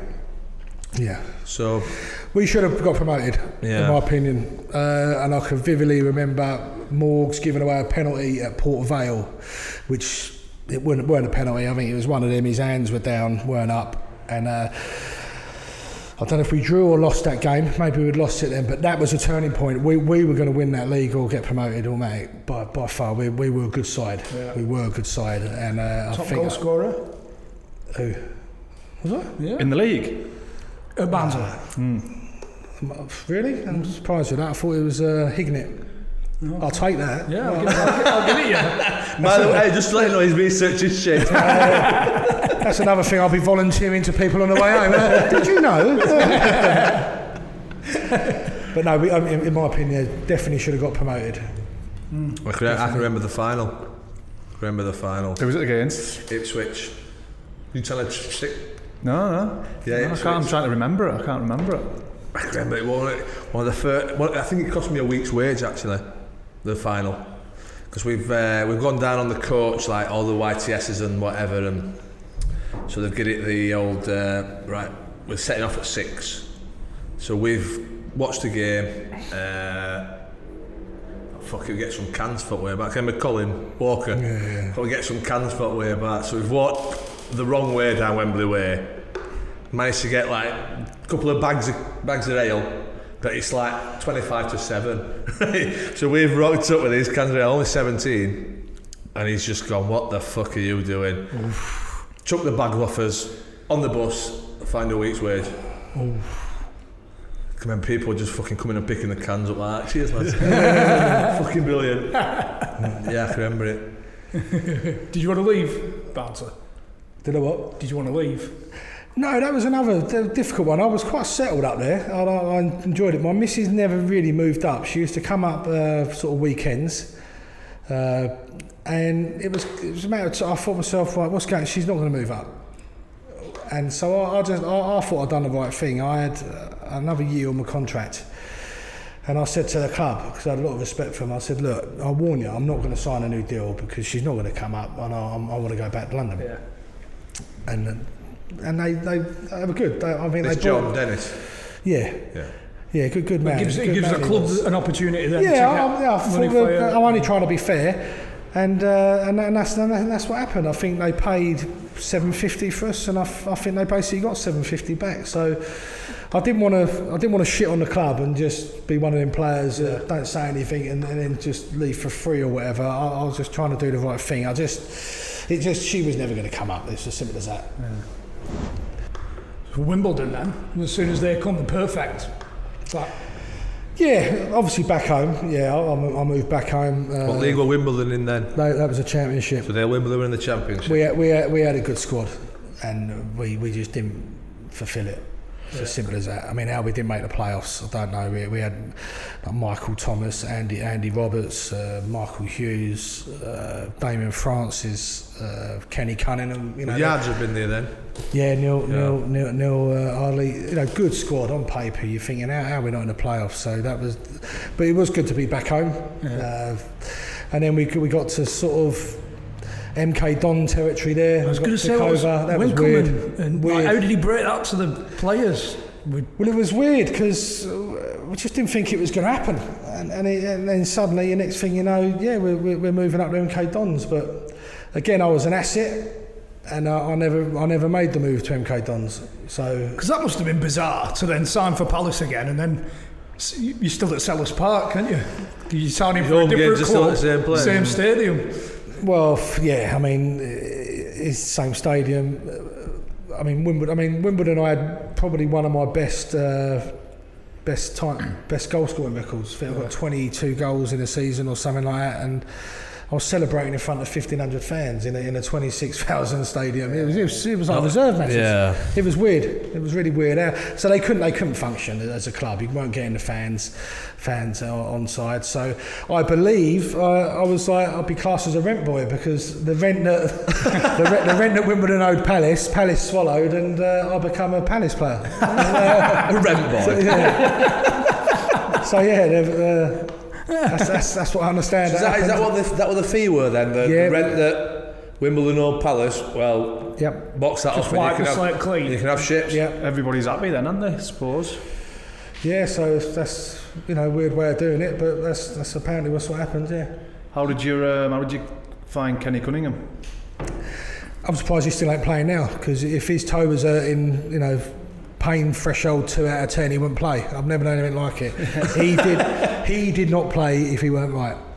100%. Unbelievable. He'd be on the treatment table, be having like massages and stuff like that, and he'd be going, "Hey, thinking, yeah, Kenny, calf's a bit sore, I thought, well, he ain't playing Saturday.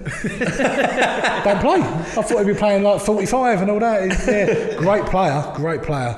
But the only person in that kind of era who I played with injections in my toes, if it was hurting. I remember needing, I didn't realise I needed a hernia, but I tore my hernia because I was getting injected into my groin to play games. That was kind of where we were living in. You didn't want to miss a game. Someone come in and done all right, you weren't playing. Yeah. You were scared to miss a game back then. Yeah. But so it was unbelievable to go there and find someone like him who just, I'm not right. No, not right, I had a cheese sandwich last night, sort of thing. He's just unbelievable. It must have been a fucking incredible player to keep getting back in the team if he's missing it with a fucking a bang on his calf. Was he captain at one bit? Yeah, I think he was captain, yeah, when he played. Do you have many dealings with Simon Jordan? Well, I did, obviously, yeah. I mean, he's not my cup of tea. I didn't. So when I talked earlier about agents, now I don't have an agent. So when I go to Palace, I don't have an agent. So he phones me. You'll know of him anyway. He's such an ego man. He's unbelievable. He phones me up. He goes, right. Would you like? We're training in Malaga this pre-season. We're coming. I'll get you a private jet. Come over and have a chat. I mean, well, we don't need a private jet. I can just go to Gatwick and get a BA, you know, like he thought that was all going to impress us and that. So I go over there on my own. I go and meet him. Do you get on the private jet? No, the private jet never existed. You got to imagine, it's full of flannel. It's full of shite, basically. Right, I've got you. So I go and do my own deal. He loves it because I haven't got an agent. Loves me, absolutely loves me at that time, and then we sort of just go a little bit downhill with him because he's a very opinionated, as we all know now. You see him on TalkSport, and I can understand people liking to listen to him because he's opinionated. But for me at Palace, we got promoted, and going back to the nitty gritty, the people who do the maintenance, the people, the stewards. We go in the first game of the season, and they all look like been relegated. So I go, what's the matter? We're promoting Premier League. It's him because he's such a bully kind of thing. He treats people like that, like shit. Yeah. Whereas he don't realise, or he should have realised, that they're the kind of people that are still going to be there when he's gone, and that's the hub of the club. You got to treat them right. So he used to go around doing that. But for me, we'd done a lot of testing back then. You know, like he'd always have a pop at my weight. Rightly so. I used to find it hard to control. The chairman my weight. did. Yeah, he'd want to go. You know this and. To your face, or did he used to come out? No, we used to. Yeah, so we would have testing and stuff. I'd have to really work hard to control my weight, and that's. I ain't got a problem with that because you're supposed to be an athlete. It was hard for me to maintain my weight. So like you, John. No, hey, don't fucking people in glass houses. This is your interview, not mine. I'm never going to fuck about mine. No chairman, right. never. Yeah, so we have these things, right? And somebody, so you strap something to your waist and you jump up, right? And the string, apparently you're jumping the string like, I don't know, 30 centimetres of string or whatever, right? So you do that. Used to do these testing. I can't touch my toes, all that kind of stuff. But so we're training, and Kit Simon's the manager at the time. He goes, Chairman wants to see you. I'm captain and that, and I'm thinking, fucking hell, this is what have I done? You know, new deal. One of them. I'm getting a new deal. I don't think it was never going to be that. But no, I go all through training. I'm thinking, fucking hell, this could be. I wonder what that is. And so he turns up. So he's in the change room with me. We're in a bad run, by the way. We haven't won for fucking 8 games or whatever. And he says to me, "Yes, I've had a look at the tests. You seem to be jumping 2 centimetres shorter than what you were last month." So I went, fucking you. I said, you for real? I said, what do you think? That we ain't winning games because I'm fucking jumping 2 centimetres shorter than what I was doing? I thought, the bigger picture here, Mr. Chairman, you know what I mean? It's, just fucking lump it on me, yeah? You know what I mean? So we started sort of falling out a little bit, about certain stuff, and he just weren't for me. I couldn't put him in a class of people who, like the Bassetts and all that kind of stuff. He was. These owners, they're like that. They want to be owner of the club. He used to stand. He never used to sit at the ground. He wanted to stand at the right in the centre of the ground, and look at me, kind of stuff. And actually, I'll never forget Sheffield United when I went back to Palace. Warnock was good like that. He used to say, like, we'd be on the bus. He'd go, right, I've got a couple of directors' seats here, lads. Anyone want them? So because I was a London lad as well, I'd go, yeah, I'll have them, Gaffer, yeah, I'll have them. So I said, well, mate, look, dress up, you're in the director's box, but I said, come to the game. He went, yeah, we'll do, brilliant. I've only nicked one, ain't I? I've nicked one, we've gone 1-0 up. And Jordan's fucking standing there like that. My mate goes out and he went, what's the score, mate? Who scored? Fucking Shipperley like that. Oh, did he like that? But he used to didn't like the drinking. And Jordan did. Well, yeah, he didn't like the lads drinking and stuff. He's so yeah. Dowie and Jordan decide that the players' bar now is going to be a alcohol-free zone. So devastating. Was Dowie not a drinker? Yeah, he was. He loved to drink when he played, by all accounts. But no, this was the new era of, you know, I think West Ham were the first ones to start it, where you weren't drinking in the players' bar. Players' bar started to become a little bit extinct, you know, and this was that kind of era. So I'm not silly enough to have a pint because I thought I don't want to get fined. But I used to, because Jordan would sort of hang around the door and, you know, have a right good look at who's doing what. That's what he was like. So I used to have a vodka and coke and just sort of get his eye on that and just give him a little. I thought you were going to say you came down with your towel and wash bag full of bottles. Where's fucking straw coming out of like? When needed. Comes in handy. It's always in the locker, that one. You remember that yourself.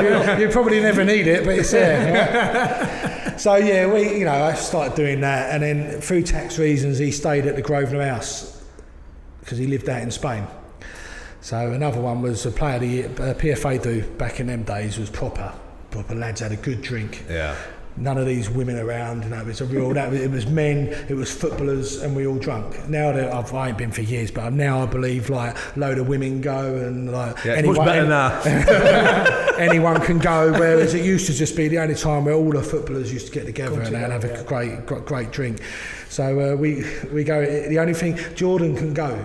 Even though he was only because it was only PFA, you've got to be a PFA member. That's how strict it was back then. But of course he lived there, so he couldn't go in there. But he was always in the bar. So I've been out most of the day anyway. So I'm probably more than half cut. And so he sees me, and I could see the disgust on his face. You know what I mean? He was like, "Oh, hello, Ships. I suppose you're drinking, are you?" And I was going, "Yeah." Suppose you're drinking. Did you get the Monday off as well? Because it's a Sunday night, innit? Yeah. Monday off. Yeah. He used to hate all that. So I used to like winding him up, to be honest, with things like that. How would do it as a manager? Because you come in and you were flying and... Right, well, yeah, I mean, one thing I ain't mentioned, it was Steve Kember who bought me, and Steve Kember is a legend in my eyes. I love the man, Mr. Palace through and through. And he got a raw deal, the same players. So when Dowie comes, and we're like, how we're third from bottom, I do not know. But Dowie turns up. So the players basically shit on Kember, in my opinion, in like certain performances and stuff. But anyway, that's a shame. But Dowie comes in, and so he has most of the players. So it's the same kind of team basically. And what he does, I've never known anything like it. It's like when people say insurance with your car, and they go, "How many miles you do in your car?" You know, and you go, 10,000 a year, whatever. If you want to use that as it, we were probably doing 40,000 miles as like athletes or players. He absolutely slogged us to bits. We were doing swimming in the morning at 8 o'clock. Couple of beers and you wash. Everybody, or everyone. It was unbelievable. So we'd go swimming at 8 o'clock in the morning, go to the training ground, do a session, and then we'd lunch, another session. You know, this is happening like 3 times a week or whatever. Absolutely ridiculous. But we're winning. That's the main thing. We're winning. Yeah. So because we're a good set of lads, we accept this, and we just started going at the table. And that, I'm not doubting him as a manager, but he got lucky with the lads he got and the fact that we accepted it. Yeah. If we wouldn't have accepted it, we had no like egos which were gonna, you know, we'll every now and then we might have had a moan and gone, "Fucking hell, swimming again" or something. But I suppose it's hard to moan when you're winning. Yeah, well, you get a better feeling, don't you? You see yourself going up the table. So it wasn't surprised when he goes to Charlton. And he tries to do the same kind of stuff with Jimmy Floyd Hasselbank, because Hasselbank is not going swimming at 8 o'clock in the morning and then doing weights at 2:30, 3 o'clock. So, yeah, I think that's the luck bit had run out then. Yeah. Because all it takes is 2 or 3 people to go like, "Fuck this." I mean, we've seen that now in this day and era of football. If players want to down tools or cause a scene, they are now bigger than the manager, or you can get a manager out. Yeah. So, yeah, but he's number 2, not number 2. He had a Australian rugby fella, John Harbin, who hated footballers because they earned the money, and with the chalk and cheese with rugby. But he was just a fitness nutter, when you get injured as a player, sometimes it's nice. You go, I can have a week off now. Yeah, a relaxing week. Yeah. I've broke my arm, or I've done something, or I can't move that. There's not many managers that go like, go and get yourself away then, or have a week. Nothing gets past this fella. Right? If you broke your leg, it make you do weights with your arms, do all that. It's something, you just cannot get. Unless you brought your spine, you're fucking wicked. You are doing something. You're still not. He's. He used to love all that. He used to love telling stories about disabled people who are basically better than you at achieving things. You go into a meeting and you go home thinking you're the worst bloke in the world. For earning money and not doing this. He's one of them kind of characters. But it all ticked the boxes at the time, and we went on an unbelievable run. I mean, not a lot of people remember we'd done all the hard work, and the last game of the season we went up to Coventry and we played absolutely shit. We were shocking, and we got what we deserved. We got nothing, but it was only a Brian Dean goal for West Ham, I think at Wigan, that got us into the playoffs that season. So all our hard work was almost undone. It took a header from Brian Dean, who West Ham, who went on and beat in the final. Yeah. Otherwise we wouldn't have made the playoffs. So and the way it all got done, the Sunderland, the semi-final, last-minute goal, all this kind of stuff. I mean, you could probably get a film out of it nowadays, or hell of a documentary from third to bottom to promotion. So, I don't think you were liked on Wearside, mate, after that semi-final. Well, Matt Poom should have got. It was a salt, wasn't it? Well, it was a small touch. Matt scratched the KO at Derby, the big thing with blonde hair. Yeah. But you put it back at net. It was a small touch. Would you got away with it now? No. Would it have been a yellow now? Beat us on pens. Yeah. Anyway, what's next? Winning goal in the final as well. Yeah, that don't get much better than that. Yeah, you've got to admit. I mean, you talk to some footballers who have gone on and won FA Cups, Premier. They're proper players. I was lucky enough. Didn't do any of the FA Cups. I was in the final, by the way, for FA Cup, just quickly, for Chelsea with Hoddle. I was in the squad. Yeah. I was 18. I had to have my knee cleaned out and everything, so I weren't fit. But I had the suit on, went onto the pitch, and at 18, I thought this was going to happen every year or so. Honestly, see next year. You go, never mind. Yeah. And that's what I tell people now. It's unbelievable. You think that's going to happen, and it didn't. And that's the closest I think quarterfinals was close I ever got to. So the FA Cups didn't happen, but lucky enough to play in 3 playoff finals, 1, 2.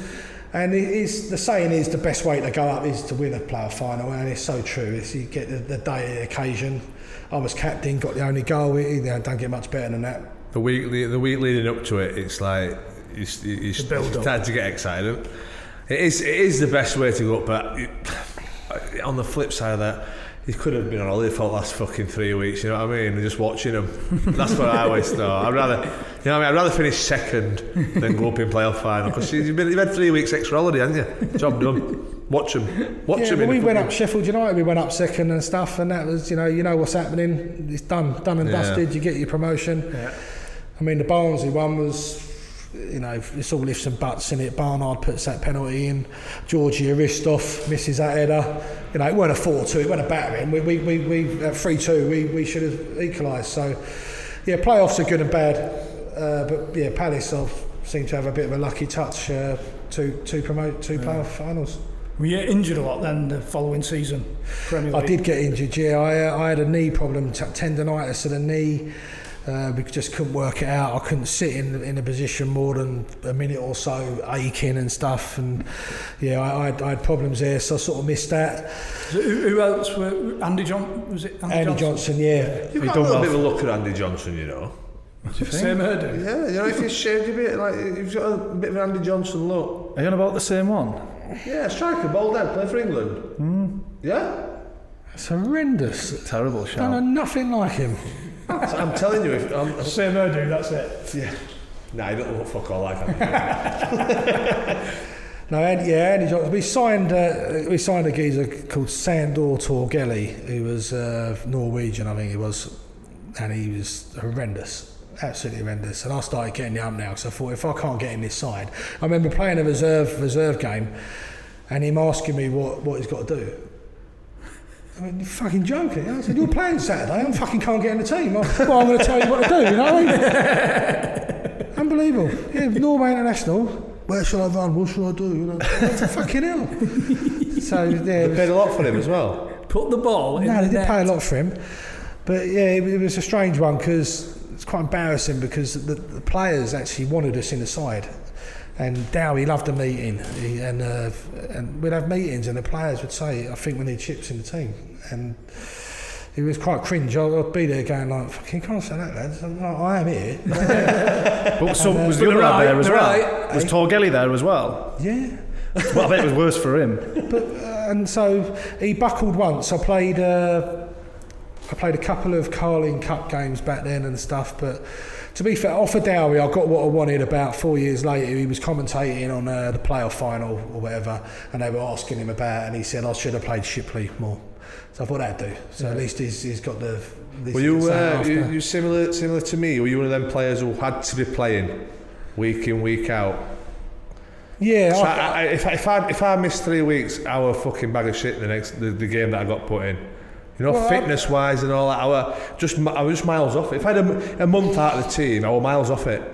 Well, it's motivation for me. I mean, when you're used to playing all the time, I mean, I didn't really play a lot of reserve games, so you start putting me in the reserves, I'll probably be all right for a couple of games and stuff, but then you think to yourself, I don't want to be a reserve player. You know what I mean? Monday night at 7 o'clock. But Dowie used to do this thing, because I say he loved the meeting, and he'd have this sheet, and so what would happen... I mean, this is quite bad, actually. So it used to happen for the first team, and then it used to happen for the reserves.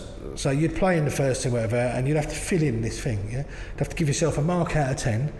How much you think you played? Like, what could you have done better? It's like a little card, you know. Who was man of the match? You know, it's like going back like under 10s, isn't it?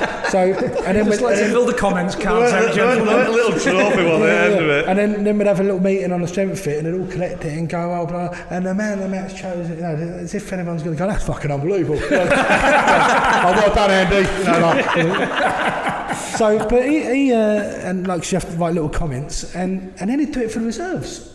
So I'd been on the bench at Old Trafford, right, first team, didn't get on, and I'm playing a reserve game somewhere really shit, and, you know, and I just wrote on there, hard to motivate myself when on the bench trying to get on in front of 68,000 people, and then having to play in a reserve match with 300 people, something like that, you know.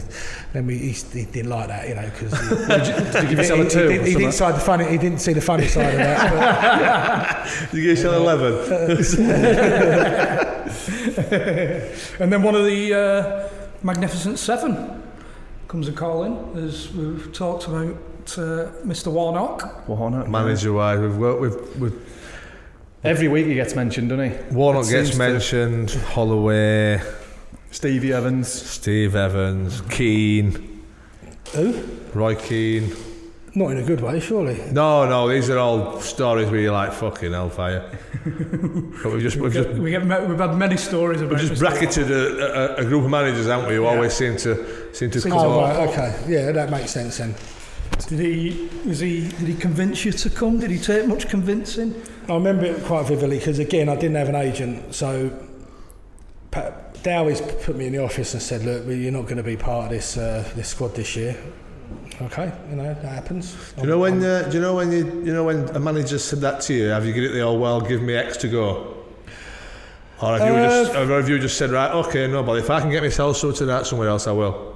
Yeah, no, at that time, because I didn't have an agent, let's just say I was owed 50 grand. I was owed some money off Palace, and I said, that's fine, give me money and I'll go. Yeah. So, yeah, that got mentioned then, and that's why Jordan, we're going, I'll diverse, I'll tell you about that. So Dowie says that, I go, right, okay. So then I start getting phone calls, some ridiculous phone calls as well. Plymouth at the time wanted us. Now, it's never going to happen. I'm not going to go down to Plymouth. Just, I don't know if you know Plymouth. There's no short way to get to Plymouth. It takes like. You're probably better off fucking jumping on at Southend and swimming around, aren't you? Yeah, I'll go to Plymouth if you let me a private jet. But I have to do the right thing. So I go down there and have a chat with the manager who, for the life of me, can't. I think he was a Scottish fella. Sturrock? Oh yeah, it was Sturrock. Sure it was. Well done, Johnny boy. We'll have to double check that. Anyway, yeah, that rings a bell. I know he was Scottish, but I do the right thing and I go down, I have a chat with him, and they offer me good money. But I ain't got the art. I said I'll sleep on it and all that, and I said phone out. I said, look, it's not going to work. It's not going to work. So I blew that out. There was a few other rumours going out, but then Warnock phones me. So I'm at Legoland with my boy, and coming out of Legoland. Oh, John, and he took you, and you took him. I couldn't get on the rides, John. I was too big. So walking out of there, he phones me. He goes, all right, Ships, it's Warnock, blah blah blah. Interested? I went, yeah, I am interested. Yeah, come up. He went, are you fit? I went, yeah. He went, you've never been fucking fit in your life, son. Straight away I thought, he might be you'll do for me. Yeah. So I go up there, I'll get the train up there, go and meet him, and it goes, well, I played at Bramall Lane a few times, obviously, over my career, but to actually see it with no fans in there, and I thought, this will do me. And I signed for fucking peanuts, really. I didn't sign for a lot of money, I weren't on a lot of money. I actually definitely took a wage cut, but it weren't a lot of money. And I had to confess with Morgs. I mean, how much fucking you getting here? You know what I mean? And he said, I think the wage bill weren't big back then. We weren't on big money. So we do the deal. I do the handshake, and then he drops me off at the station. Now I think he had a Merc CC. I don't know. They're not small, but they're not massive. It's a convertible. So he went, right, son, we've got to be discreet here. I don't want anyone fucking seeing me. He's got a load of patio furniture, all the fucking boxed up. I'm having to sort of climb out backwards through it and all that. You know, I mean, I don't think there's any discreet way we're going to do this. You know? Like, so yeah, I think people knew that I was up there. But no, it happened, and that's where the money came in. So I was waiting on, I don't know, 50 odd grand or something off of Palace. Jordan, being him, was saying, no, you're not going to get your money. So I sort of dug my heels in a bit, and the chief executive, Phil Alexander at Palace, phoned me up. He went, he ain't going to budge, Ships. He said, there's more than one way to skin a cat. And I remember that, and I thought, do you know what, football's more important here. So he knocked me in the end for about 15 grand, I think it was, which, okay, ain't a fucking great deal of money, but that sort of just summed him up as a bloke. That's why I couldn't stand a bloke after that, after what I'd done as well. Exactly. You know, he just do the fucking right thing. Yeah. So that summed him up. So in the Premier League, man. Yeah, so we got to have been relegated. They're back in the Championship then. Yeah, but I mean, oh yeah, I'm sure they've still made a lot of fucking money out of the job. So anyway, that was that. I went to Sheffield and loved it, absolutely loved it. Same as Barnsley. Did you move back to Leeds, or did you move to Sheffield? I moved to Sheffield then. I had apparently you either live one side of the city or the other. That's how it is in Sheffield. Yeah. And I lived in a place called Dore, which apparently is supposed to be a really nice area. I rented a place. Again, she didn't come up all the time, and it was still like that. That's why it was never, as much as I say I'm a closet northerner. As long as I was with her, it was never going to happen, because she definitely would have moved up. I possibly could have, but then I'm still so much a bit of a Londoner or south that I don't think I could have, just settled up there forever kind of thing. But when I was up there, I loved it. Same as Barnsley. Go down, in my opinion, the Sheffield, like they work Monday to Friday. They want to go and have a beer down the pub on a Friday. Football's their life. It's a simple life, basically, and it's something that I enjoyed. They enjoyed. I used to go down the pub. I can't believe that, can you? Is this when you lived above the pub? No, that was Leeds. That was Leeds. Yeah. No, so I used to, they used to class me as one of their own, I think, and I think that's why they. I think they quite like me up there. I think they could appreciate the sort of footballer that you were as well. You just not just a workhorse, but you did just fucking roll your sleeves up and graft your bollocks off, didn't you? That's my long-lasting memory of you as a player when I played. I've probably got as good as what I could get out of myself. You know, I was a grafter. You know, even when I got big, I still try to run around. I love the battle. You know, I was a dying breed. You know, yourself, we're target men. You don't see a lot of target men now. You got to enjoy being a target man. There's certain things you got to do. You can hold the ball up. You got to take enjoyment out of pinning at the centre forward, centre half, keeping the ball for a couple of seconds. Let your defence settle and stuff like that. It's a skill in itself being a target man, and probably not. You know, nowadays the kids play too much games, they watch too much Barcelona stuff, and it's a bit of a dying breed now. It's what you can do on the ball skill wise. I don't think the fans probably don't appreciate as much as what your teammates do. Have you noticed that? Would you agree? Your teammates would want a target man in the team a lot of the time anyway. I think every set of fans I've ever played for has fucking loved us, yeah. No. No, I mean, yourself, yeah, I would never class you as a natural goal scorer. I don't think anyone would ever class you as a natural. It's never been said in the same sentence, John. But I'm sure everybody who you've played with appreciates. I mean, even Dunny said when you were at Blackburn and you were fucking dog crap, weren't you? But he said like he can appreciate what you did for the team. It's just the fans probably don't see and appreciate what your teammates can do, and sometimes even your manager. As a striker, if you're fucking chasing the left back into the bottom corner and making a tackle, you've done your job, haven't you? I wish I kept my mouth shut now. No, I agree with you. I think it is. A lot of the players that's why we end up having meetings and stuff like that. Yeah, trying to get you in the team. It's you know, it can be quite important. The game's changed a hell of a lot now. Yeah, I mean, I don't think there'll be many sort of target men now who are gonna, especially in the higher league. I mean, down the way you're still gonna need. Well, Kevin Davies, wasn't it, and then Andy Carroll. Really, the two. I mean, he can't. Glenn Murray to a certain extent now is. Well, I wouldn't say because he's not that big, is he? He's probably only 6 foot max, but he's a very clever player. Yeah. He knows how to roll, play. You know, he is clever. But no, I mean, it still can be done, but it's trends and that, isn't it? You know, trends now. They don't want to play over target, man. Did you enjoy playing under Warnock as a manager? Yeah, I loved it. Because one thing he said to me when I signed, he said, "I know you're a London lad, Chips, and I'll get you back London when I can." And he kept up with that. I mean, there was once I played at Crewe. It was on a Saturday. Obviously, we were winning. It's easy when you're winning, but you know, I'd nick one and that, and then he'd say, "Right, see you Thursday." You know, that happened quite a lot. And I'd go back home, you know, and I'd say to the lads, "See you later."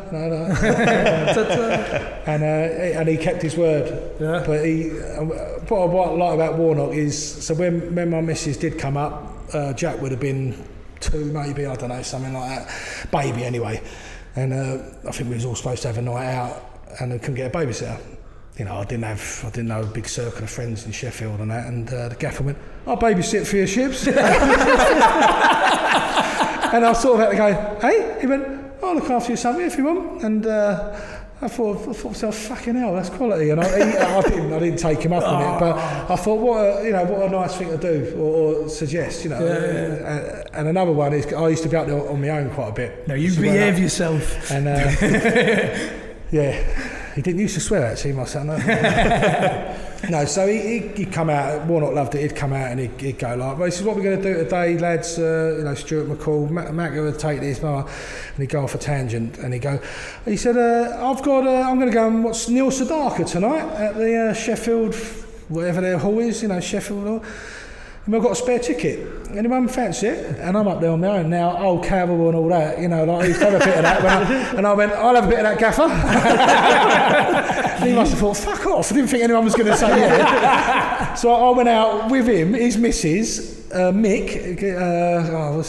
Mick. So I was there on my own and I was booging along to Neil Sedaka and... I bet he's probably thinking, "Fucking hell, what a night that was." I think anyone would take me up on that. 3 mil, you know, I did get my wallet out to pay for the meal, but he said, "Don't worry." So, no, and I think that's the kind of respect we had, because I wouldn't have done that if it not Harry probably, but a lot of the other managers. That's what how he made you feel, you know. Yeah. He's certainly got the best out of players. The reason why he's been so successful. Yeah. Good dressing room in that as well. Because we've heard Coslock stories, probably a few. What, was he a funny lad, Coslock? Oh yeah, Christ, yeah, he's a lunatic, absolute lunatic. Try and get him on. Oh yeah, it'd be good to have on actually. Yeah, he's decent. Yeah, he's a nutter. He's at Derby, I think now.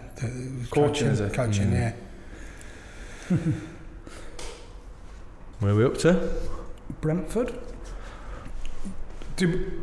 When you obviously Premier League then, but you're what, 33? No, I retired at 32, didn't I? So I must have been. Must have been wild. Do you know what I mean? I told you about the research, didn't I? There's one every episode.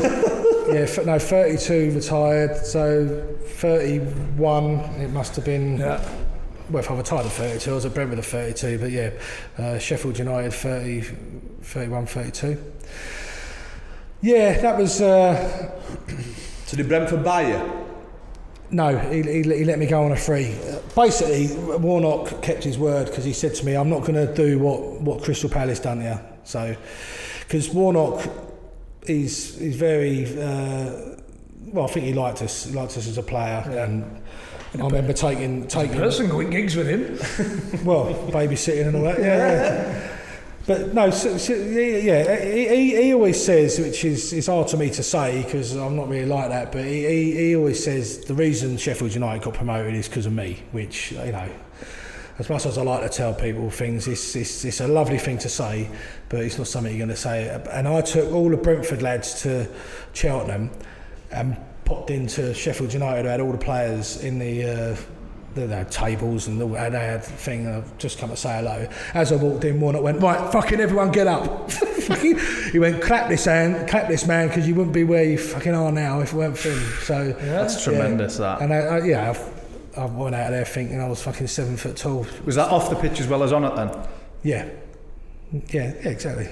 Yeah, that was at Cheltenham. He was great. He was just great. He dropped me for the Sheffield derby, which was hard to take.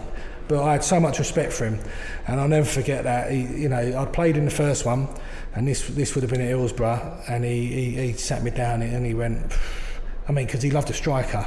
We had about 7 strikers on the books, and he said, "I'm going to leave you out of day shifts."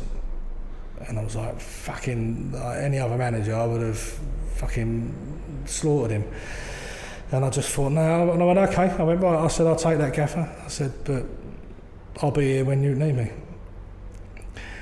And they couldn't fucking score for Toffee, the forwards, so that I was back in within about 3 weeks and then played the whole of the season. So I think that's probably why he says that last push was probably because of me. But no, I had a lot of respect for him. So I was gutted this year. I want him to have on his CV that he's kept the team in the Premiership. And that game against Chelsea with Cardiff and that, this VAR is going to fucking ruin this game, in my opinion, it really will. So he still ain't had it, he still ain't got it, and he can't go on forever. He'll have to retire down to fucking Cornwall, I think it is, where he's got his tractors and everything. But I think the fact that he's still getting teams promoted on shoestring budget just says everything about him. He hardly had a budget at Cardiff last year, did he? And he's still done the best out of the other teams that came up. It's because there's no bullshit of him. We could all sit here and we could invent the new big thing in football. This will guarantee you how to win a game. That can be done. But if you don't buy into it, so the man management is the most powerful thing in football. Manager, in my opinion. Yeah. And that's why he does it, because he knows how to treat the players. There's no bullshit. Do you think that's why he's not successful in the Premier League, because it's more difficult to manage than Premier League players? Well, he hasn't had. No, I think that's a bit unfair because he's only had a couple of goes at it, hasn't he? Yeah. The QPR thing, I still think he would have kept them up. It's only because Mark Hughes comes in and he's a bucket load of money and he still couldn't do it. So I think he still would have done that, but that don't matter now because it weren't up to him. Sheffield United, almost unbelievably unlucky. That was West Ham, wasn't it? That was Tevez's thing, weren't it? Mm-hmm. The one thing he's never going to get the big club because they don't want that. The owners will be going, they'll have these databases on who's doing great in abroad. They're not. He's never going to get that. But so that might have been his last chance of actually doing it. So not many managers have his man management skills and the way they go about him. It'd probably scare a lot of owners off, really. Yeah. What Morg said about it and what I've heard about it, I'm sure he'd rather have another £2 million in the bank than on his CV that had kept a team in the Premier League. That's the thing that I mean, he's done fucking brilliant, hasn't he, really? Oh yeah, he go down in history as a great manager. I agree with you. Of course, that's just me as his fan saying I'd like to on his CV. He probably couldn't give monkeys, as you say, but he's always going to be tarred with this kind of. I mean, he's like that Marmite, innit? I mean, people hate him, because he said some ridiculous stuff over the years. But me personally, with playing under him, loved it. So was that spell then at Brentford just having another go, but was your heart in it? No. I mean, I was still hungry to play then. I had a team, I think it was Columbus Crew. I had a Spanish team, wanted the last push to get promoted to the Liga. I had a Greek team.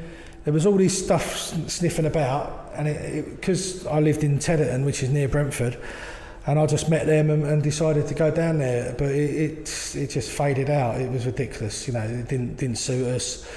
And then once I knew it weren't suiting us, I thought, I know I'm going to retire. I basically just... Was that a difficult decision, retiring? Because like you said, Jim... Well, I had a bit of false hopes. At the time, I had a place in Dubai. I thought I was going to do some coaching out there. He turned out to be full of shit. Basically, he's not weren't a marriage, because I didn't marry her, but that broke down about a year after. So everything sort of caved in. So it's all ifs and buts. I don't think you can spend your life looking back too much, but... if I would have chose anything from other than Brentford, i.e. anything abroad, probably would have got my levels of like, let's have another go. But once I knew I weren't enjoying it at Brentford, I'd probably have 2 takeaways a week. I sort of upped that to about 4. And you cut down at Brentford. I thought you said you weren't bothered. I suddenly had to sort of buy bigger shorts. All these kind of things that telling me, right, it's going to be quite hard work to contain this sort of football thing. I decided it might be best if I. Get the passion for what I'm good at, and that's eating lots of calories and no exercise. I was always going to be this big, as long as I've got an hole in my arse, you know what I mean? You did a bit of management after. Are you, like you said, you're looking at doing the kids. So you're still keeping the interest though. Yeah, I look, non-league management. I started at step 6. If you imagine the way I come up with football was I was trying to miss certain things. 15, 18. It's not really the same, so I don't know I'm saying that. But I wanted to start low. I thought if I'm going to be any good at managing, I'll start low, work my way up. Yeah. Trying to do it the honest way, and. You cannot do it. I think it's impossible to do it. I started at step 6 with a budget of 300 quid. I was giving the boys 15 quid, doing it properly, proper envelopes, paying them. They'd put that behind the bar. It's non-league. So basically, it was a no-brainer with the club. You could have had a budget of £1,000. It still would have been put behind. We had the good social. So I was trying to put the professional bit in, but keep the most important thing, and that's the fun. Yeah. And non-league football, and I was improving. I was doing okay. They, for my fault of my own, they changed their sort of ownership. Someone come in, I got poo-pooed out of that bit, and I went to Walton Casuals, and then I had grand a week. And now that's a little bit. You can start paying a centre forward 200 quid. You can start doing things again, and I improved them. Tony Gale was he was involved in the club, and then he became the chairman. We had a disagreement, so that ended. And then I went to North Greenford and suddenly went back down to was supposed to be 300 quid to nothing. So now I'm asking the same players who are trying to be loyal to me, who are worth 80 quid a game, to play me for nothing. So it was never going to last. I made them 16 grand in the FA Cup and FA Trophy, didn't put that into... So non-league is hard. I was applying for other jobs, don't even get an interview, which, so I tried to go up, and I'm surprised I lasted that long. Because it's full of hypocrites, non-league football. They want everything for nothing. And so... I don't miss that now. I'm working up at Palace, and I wouldn't be. It'd have to take something special for me to get back in, but I can't see it happening. It's a shame. I love you get your buzz back out of managing men. When you can't beat that feeling when I was manager of this Bedfont, the first team. we went and played Chertsey, who have just won the FA Vars very recently, but their budget was huge. So my 300 quid a week, they would have been on £2,000 or something like that. You know, massive money. Probably even more, probably £3,000.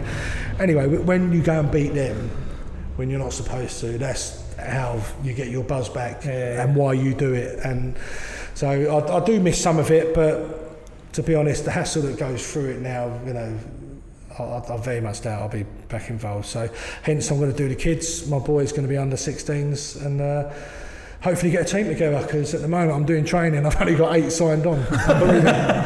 Unbelievably. If you pay us travel expenses, will come down. That's 11. 19 players turned up the first week because it's a fresh team. I'm taking over a club, like there's been no team. So got my mate Jack and his mates, my son and that, and 19 turned up. I thought they just want free training. You know, so I said to him, right, who's going to sign then? Then they'd 5 turned up next week. You know? So what's the team called? Bedfont. So there you go, you get the lads down. Bedfont and Feltham it's called. So hold your horses, because it might not happen. Let's not get too excited about that one. Don't apply for a mortgage on it. Well, Ships, cheers. Yeah, thank you very much. It's been a pleasure. Cheers, mate. Yeah. Cheers, lads. Yeah. To come down south again, again, haven't we? A lot longer, can't we? There you go. I don't think I've ever been this hot. You must have been on holiday. The backs of my legs. Sweaty. I won't like to think. You know, if I scratch underneath my balls, I won't like to have a sniff of the old fingers. I'll tell you that for that.